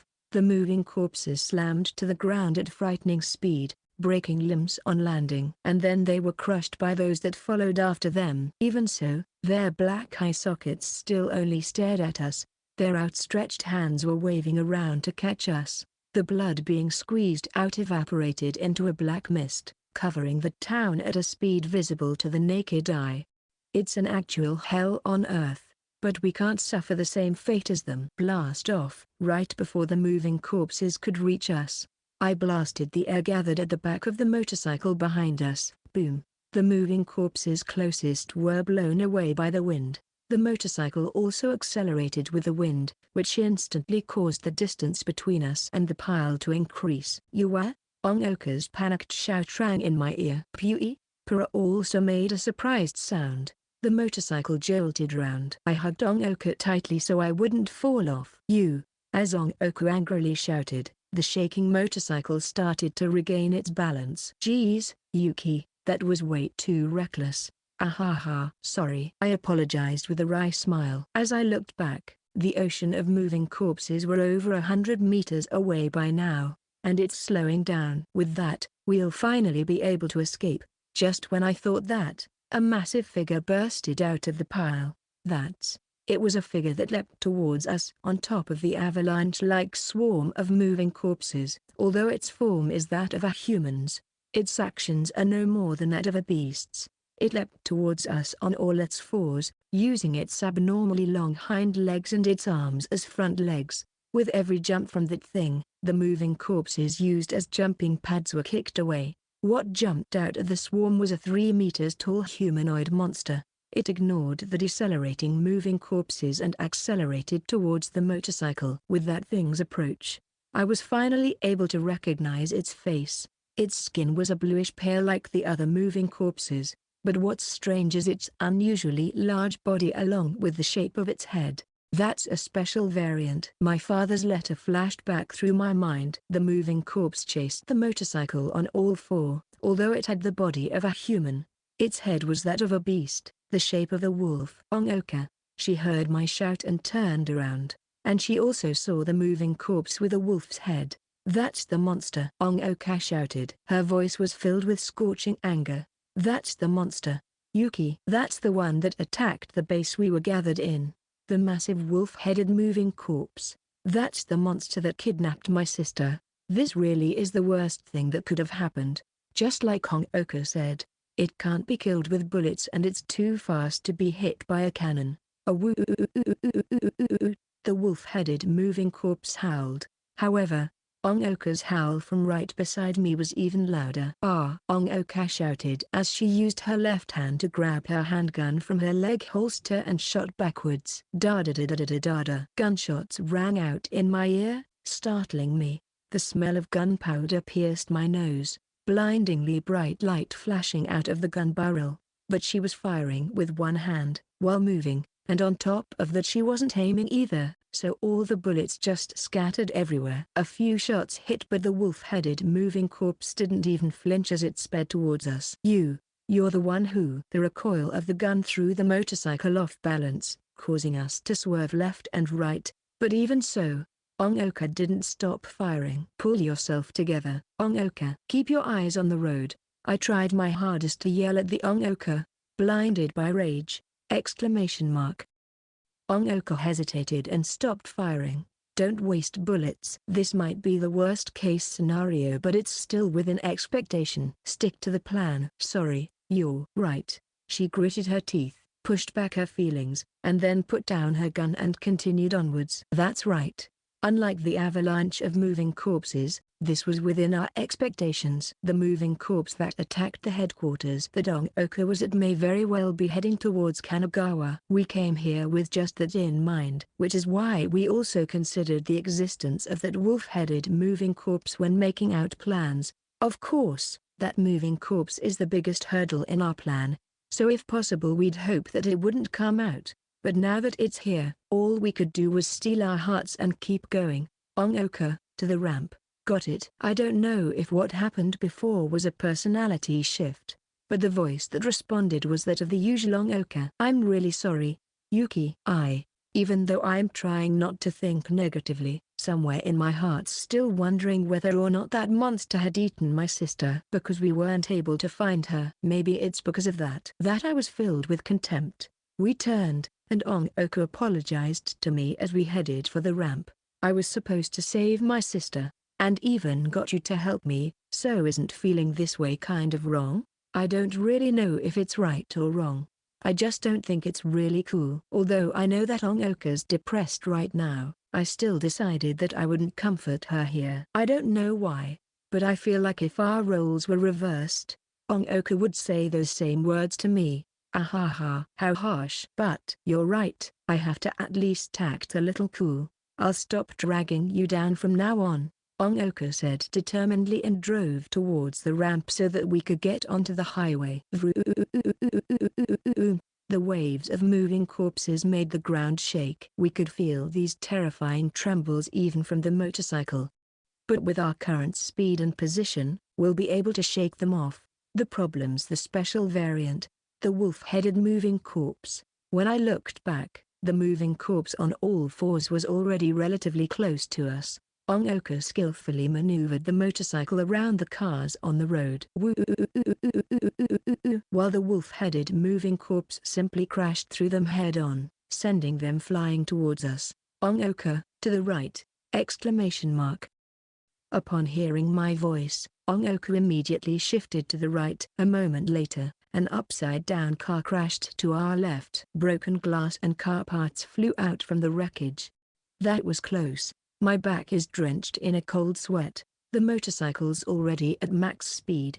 We're just a step away from our destination. Although I could use wind to speed us up. However, not only is it hard to control, it also takes a lot of energy. Not to mention, when it comes to that monster, our goal isn't to run away. So, Onoka, move closer to the sidewalk. Okay. Without asking for the reason, she drove closer to the sidewalk. The town was filled with traces of traffic accidents. There was a dump truck that had crashed into a building not far up ahead, with lots of rubble scattered around it. I shifted the staff to my left hand and pointed the top part towards the road crack. When the staff touched a piece of the rubble, I spoke my command, "Move out." At that moment, my energy was transferred into it. Soon after, it rose up and followed the motorcycle. This piece of rubble is like an extra limb. I spun the rubble above the motorcycle in a circular motion while keeping watch of the monster behind us. Onoka has once said that the sped-up rubble is like a cannon. Although it's bigger than the other moving corpses, if I aim for its head I should be able to take it out. I raised the staff to control the trajectory of rubble and took aim. Now, I swung my staff, sending the rubble out at high speed, but suddenly, the wolf-headed moving corpse dodged to the side. The rubble hit the air where the monster once was. I frantically pulled the rubble back before it got out of range. The wolf-headed moving corpse kicked off a wall of a building and resumed its chase. Although I've already heard it from Onoka, it really is incredibly agile. But, I refused to give up as I kept attacking it with rubble. But, it managed to see through all my attacks, be it me zigzagging the trajectory of the rubble, or when I tried to use a fake out. But just that is enough. The wolf-headed moving corpse has to slow itself down to dodge my attacks. Whatever the case, I have to figure out a way to reach that place. I kept firing the rubble to hold back the wolf-headed moving corpse. But when I saw those movements, I thought that reaction speed means that its brain is different from the other moving corpses and also is evidence that it's properly functioning. The fact that it can predict and dodge my attacks means that it is some form of intelligence in it. And apparently Onoka's sister has even communicated with this moving corpse. Could it be that I could talk to it? Onoka, I'm going to try talking to that moving corpse as well. It's just a test. You just focus on driving. After telling the shocked Onoka, I turned towards the back of the motorcycle. We can't let it catch up to us, so I kept using the rubble to attack it as I shouted, "Hey you! Can you understand me?" No response. The moving corpse dodged our attacks as it used animal-like movements to speed towards us. If you understand us, if you can talk, please respond. Where did you take Onoka? This girl's sister? I pointed at Onoka's back as I shouted. Woo. It responded with a roar which resounded through the stench-filled air. A car that was sent flying landed near us. Its door, which had been broken off in the air, hurtled towards us. I used the rubble to deflect the door. I would have been dead had I not reacted to that in time. Maybe it's because this was a situation of life or death, but I can't stop shuddering. Even my teeth are trembling. The roar was horrifying. So scary, so scary, so scary, so scary. But, you don't seem to want to respond. So then, I'll kill you without hesitation. I bluffed. Because Onoka was by my side. The fact that the Onoka who calls me cool is beside me is what gives me strength. You are? How scary. Yuki. Isn't this where you're supposed to call me cool? Although I was a bit hurt by her reaction, as long as I get to talk to her, all my fear just seems to disappear. Ahaha, but, thank you. That monster's our only clue on my sister, so you tried to talk to it, right? Well, yeah, thanks to you, we were able to find out that we won't get any info from it. Although I feel like I've already figured it out, just now my last questions have also been answered. Onoka said with a relieved voice and drove us to the ramp leading into the highway. As our motorcycle was heading up the slope, I turned around to look. The slopes and turns slowed down the wolf-headed moving corpse, widening the distance between us. We finally managed to make it onto the highway. Onoka slammed her foot on the gas for the straight road ahead of us. However, the wolf-headed moving corpse will come at us with an even faster speed. But from this point on, we have no more need for the rubble. Now that we're here, I'll just give it one final shot as a test. I spun the piece of rubble even faster, increasing its centrifugal force. Maybe sensing the attack, the moving corpse on all fours slowed down a bit. Naturally, anyone would know the meaning behind a change in attacks had they been battling for this long. So the monster was no different. Which is all the more reason to make the attack even harder to dodge. Move out. I waved my staff and launched the rubble. It was the same method as before, but this time I don't plan on pulling it back. In other words, I launched this attack at max power and sent it out of the range of my magic. This one's way faster than the previous ones. Thud. The sound of it hitting flesh on impact rang out. The massive moving corpse was knocked down. Woo! Its roar of pain pierced the sky. The wolf-headed moving corpse was too used to the speed of the previous attacks, so it wasn't able to dodge it. However, I only managed to hit its left shoulder, not its head. It managed to react at the very last second, so I wasn't able to bash its head. However, because it dodged the attack, now I know where its weakness is. Or so close. Onoka turned round and said, somewhat disappointed, "It's okay, I didn't think I'd be able to take it down in the first place." The real show begins now. I squinted. Even with its shoulder heavily wounded, the wolf-headed moving corpse still got up and kept chasing. The wound should have been very deep, but the bleeding's already stopped. No, its injury was being covered by some sort of reddish-black muscle fibers. It regenerated? No wonder there weren't any traces of bullets hitting it. Earlier, Onoka might have hit a few shots, but wounds like that heal immediately. As expected, it was different from a normal moving corpse. For normal moving corpses, injuries like torn flesh or peeled-off skin are permanent. If we look at it like that, then even though this monster's a moving corpse, it also feels like it's alive. If so, then we can't take it down no matter how we attack its body. But if we take out its head, then it'll definitely. That attack just now has bought us enough distance. Now we just have to exclamation mark. The stench of moving corpses reached my nose. We're here. I leaned out and looked ahead of the motorcycle. There stood several abandoned cars. These cars were the ones Onoka shot before the battle. Seeping out from under them, dyeing the road black is. With a splash, the motorcycle rode through the liquid oil. Onoka shot the cars beforehand to put holes in their fuel tanks so that the oil could leak out. After the motorcycle drove over the fuel, I yelled, "Stop, Onoka." Got it. With the creaking of the brakes, the motorcycle finally stopped after leaving a long, black tire streak along the road. I held my head against her bag to prevent myself from being thrown off, and then looked back after coming to a complete stop. The monsters fast approaching the oil-covered road. I quickly got off the motorcycle, pulled Puran out of my school bag and placed it behind the motorcycle. Pura, magnify. Pue. After its response, Pura started glowing. Thud. The entire highway shook. Pooh. I looked up to the source of this somewhat deep voice. Pura, who's turned even bigger than the monster, looked down on us.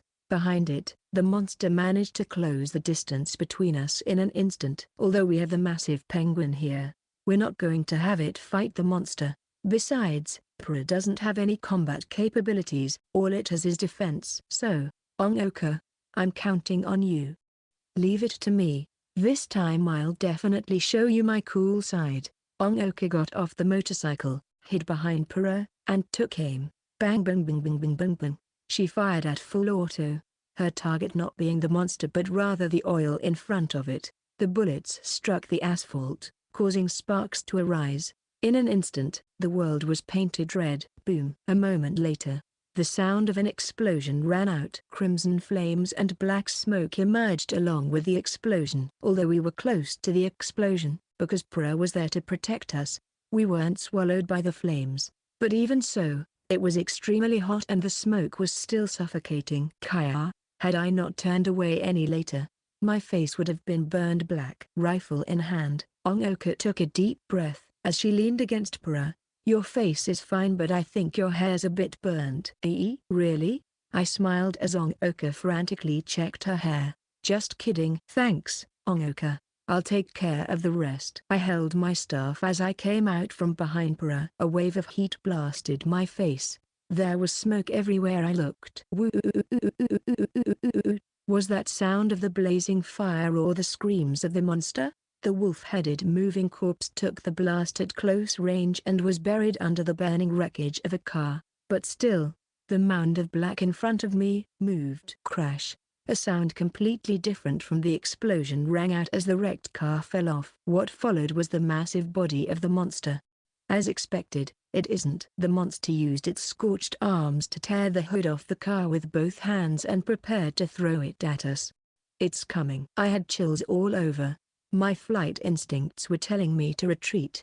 However, I stayed there with my trembling legs and pointed my staff forward. Even though the monster in front of me was incredibly fearsome, I have someone very important behind me. Gather. I started to chant. The staff connected my energy to the atmosphere. The flame and smoke-filled air blended with my consciousness. Woo! The monster threw the hood. I don't have time to dodge it, but slam! A sudden gust of wind changed the trajectory of the hood. The fierce flames followed the wind and surrounded my body. Soot hovered in front of my staff like a dragon. The sudden change in air currents sent the piece of metal flying away from us. But I didn't use this wind magic for defense. Everything was so that I could defeat this monster. I didn't think that just the explosion could take down the monster. It was just so that we could heat up the surroundings and fill it with flames. Next up is the final blow, which was to compress and use the raging fire along with the smoke floating around and blast the monster with it. I raised my staff, and spun the burning air into a sphere. The soot inside painted the sphere black. The ball of fire became hotter as it compressed, emitting light as bright as that of a star. So hot. Even though I was able to create a ball of fire walled off with air, blocking off most of the heat, I still felt as if my skin would be burnt off. Making an explosive ball with wind magic was the best I could come up with, but I've never tried this beforehand, making this done completely on the spot. If I lose control of this, I'd be swallowed by the flames. But if I can do it, then I must do it, I told myself, and then tightly gripped my staff. Yuri. The wolf-headed moving corpse noticed that its attack failed and started charging at me, baring its fangs so fast. But I'm finished with my preparations over here as well. The most crucial part is where it lands. My target is its head. The monster opened its massive mouth that reached to its ear, its teeth glistening in the light. Explode. The moment before the beast reached me, the ball in front of me exploded. Boom. A flash of light instantly swallowed the monster. The boom resounded throughout the skies. The concentrated and compressed flames turned into a beam of plasma and blasted out. My vision was dyed orange. Disappear. I gripped the staff tightly with my sweat-drenched hands as I kept blasting the wolf-headed moving corpse's head. Being faced with the all-swallowing heat and infrared rays, there's nowhere for it to run. No matter how tough its body is or how fast it can react, there's nothing it can do if there's nowhere to dodge! Exclamation mark.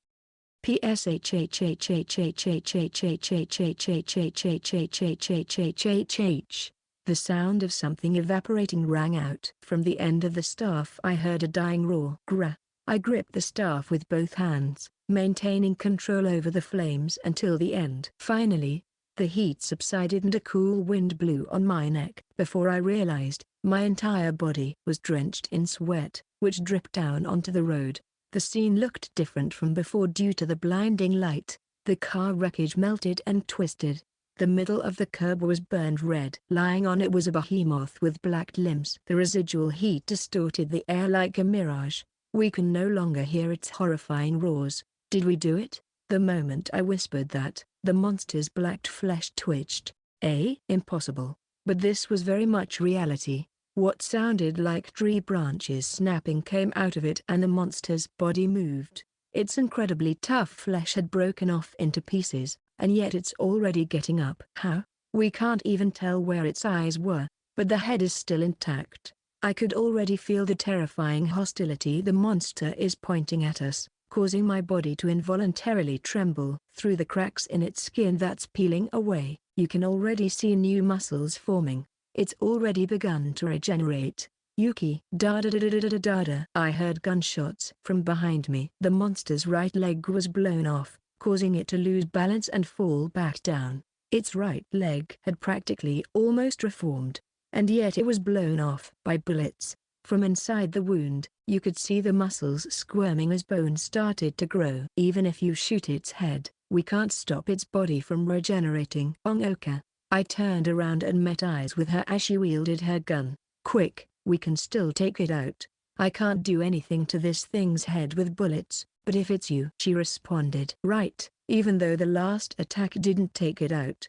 Now, when it can't move, this must be our last chance. I nodded in response and turned around to face the monster once again. This one's in Onoka's place. For Onoka, I recalled how emotional she was at that time. Personally, I don't have any grudges against moving corpses, not just the wolf-headed moving but moving corpses as a whole. Even though Dad said in his letter that he might have already passed away, I don't know if moving corpses were the cause of that.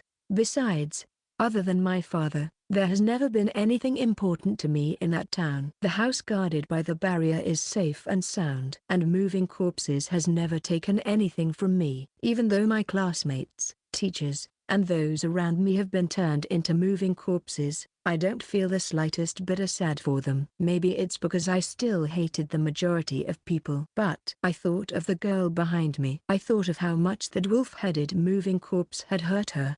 Her sadness and anger when her sister was taken, which I heard directly from Onoka. And it's not just that. There were other refugees in the headquarters. People who she was probably good friends with, who all died to that monster. The reason why she lost all sense of reason when she saw the monster was probably because of something like that. Through these memories, these thoughts, and these feelings, an intense emotion ran through my heart. It wasn't remorse for those who have died to it. Rather, I was angry for a very simple reason. It was because of how hard Onoka cried when she mentioned her family. So, as a friend, I found the biggest piece of rubble blasted off by the explosion and tapped it with my staff. Move out. This was the final blow, so I put all my remaining strength into it. The rubble lightly floated. As usual, I whirled them around above my head. They spun until you could hear them cutting the air. But that wasn't enough. They need to be faster, faster, faster, faster. I raised my staff higher and silently chanted, forcing the rubble to accelerate. Whoosh! The whirling sound grew louder and louder. The still fallen wolf-headed moving corpse hasn't heard it yet. Its eyes haven't regenerated yet either, so it has no way of detecting my attack. But maybe its zombie senses detected my first time directing anger at something. The moving corpse turned to face me before it regenerated. This near-dead black block of flesh, it was a monster who wouldn't die no matter how much we threw at it. But I'm not scared. My fear has been completely smothered by anger. What appeared in my mind was Onoka's face when she burst into tears as she ate curry. You dared to make Onoka cry. I presented my hostility as I fiercely swung my staff. Pierce it. I released the rubble that has been accelerated to its limit, which generated a lot of centrifugal force. Boom. A massive boom sounded out, as if the rubble was shot from a cannon. Crimson flesh and body fluids splattered into the air. The wolf head was blown off by the impact. Nothing remains of its brain, the most important part of its body. Ha ha, I panted rapidly, dropping the staff. The air was filled with the scent of scorched flesh as I stared at the body of the monster. There was no sign of it moving, and its regeneration has also stopped. Even so, I didn't let my guard down and slowly backed away. Suddenly, my knees gave in. Ah, ho, just when I was about to fall, someone caught me from behind. Who? Well, that should be obvious. Onoka. I looked back and saw Onoka's smile, which was somewhat soiled by charcoal. Good work, Yuki. Thanks to you, I'm able to rest easy. If that's so, then I can't ask for anything else. As long as my efforts weren't for nothing. I gave her a wry smile and used the staff to lift myself back up. That thing's completely dead, right? Onoka asked as she looked at the now dead monster. Probably. Pew. I nodded vaguely. A loud chirp came from overhead. Para? I called for my familiar and met eyes with the massive penguin looking down on us. Thanks for shielding us. Was that chirp just now confirming that it's dead or warning us? I asked Para, who can sense the presence of moving corpses. Pew. Para chirped and then shifted back to its mini form, with its soft and light feathers. It's as if it's saying that it no longer needs to use its defensive capabilities, which means that there's no longer any danger. Right? I let out a breath and hugged Para. The area around its belly turned black, so I brushed it with my hand. Looks like you weren't burnt, however. You got dirty from the smoke. We'll have to put you in the bath when we get home. Phew. After hearing what I said, Para lightened up. Then, I'm joining in too, Onoka said enthusiastically. I responded to her without turning around. If it's with you. No. Why? You're my best friend who I fought through adversity with, and yet you still refuse. Onoka puffed her cheeks and pouted. I told you already, taking a bath together is a no. Because it's too embarrassing. I put Para back after thinking that. Rather than that, can you hear it? We've dealt with the major threat, but the massive pile's still coming after us, you know? Rumble, rumble, rumble. The earth-shaking rumbling was growing bigger, signifying that the massive pile is nearby. Ah, I see. Hop on quick, Yuki. Onoka went back to her serious mode, ran to the motorcycle, and knocked the back seat. I stumbled onto the back, being careful not to drop the staff, and held her waist with my free hand. I'm ready, then. Let's head back. Head back to our home. Yeah. Onoka nodded softly, looked back at the direction where Yokosuka was, and whispered, Big sis. If you're out there somewhere, please, stay alive. Onoka prayed, and then started the motorcycle. I didn't say anything as I tightly grabbed her waist. I've done everything I can. I'm not sure if what we've done would be able to help those who are still alive. Even if she's given up for now, Onoka might one day return to her quest of finding her sister. But that's okay. When that time comes, I'll be sure to go with her again. I've got lots of spare time. After all, living in a house that also serves as a safe zone is fine and all. But right now, sitting on Onoka's motorcycle is even better. Being a witch sure is great, I thought to myself as I felt the pleasant vibration of the motorcycle. Epilogue. After following the necessary procedures, I pulled the starter cord, causing the generator to start whirring. It doesn't sound much different from Onoka's motorcycle, probably because they both use gas. It's going well. The indicators also turn green, and if you plug it in like this, you'll be able to use electrical appliances normally, right? The generator was working smoothly. I let out a breath and asked Onoka. We were at the back of the house right now, in front of the shed where the generator was placed. It's been 3 days since we defeated the monster and escaped from the pile of moving corpses. The day we got back, we were too tired to even take a bath, so the two of us just fell asleep in the living room. We took a bath on the second day, and then Onoka, Para, and I spent the rest of the day lazing around. We didn't have any motivation to do anything until today. That's right. Then, can I use it now? Onoka nodded as she held her phone, along with the charging cord and adapter. She was the one who suggested using the generator. When we were still exhausted from our journey, killing time at home, she suddenly shouted, Doesn't this house have power? That shouldn't be a problem. But will it still work? My landline died during the blackout. Dunno, maybe there's still a line that works. Why didn't I think of this when I saw the generator? The phone's been stuck at the bottom of my bag after it ran out of juice. Onoka muttered to herself with a regretful look on her face and then plugged the charger in. Then, the phone connected to the cord vibrated and lit up. It turned on. Thank goodness. Looks like it isn't broken. Then let's call my sister before it does.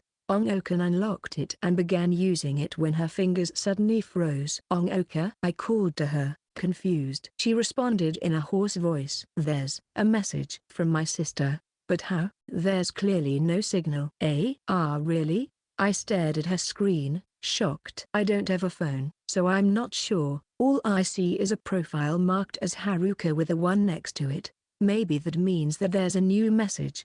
So Onoka's sister's name is Haruka. Come to think of it, I never heard her mention it. With that in mind, I said to Onoka, You're not going to open it? Why yeah. This was from shortly after my sister was kidnapped. That time, my sister really wasn't killed. Onoka cheered as she tapped the profile picture with shaky hands. And then their chat log was displayed on the screen. The last message written was, The beast-headed moving corpses are followers of the true founder. Look for Yamato Minato.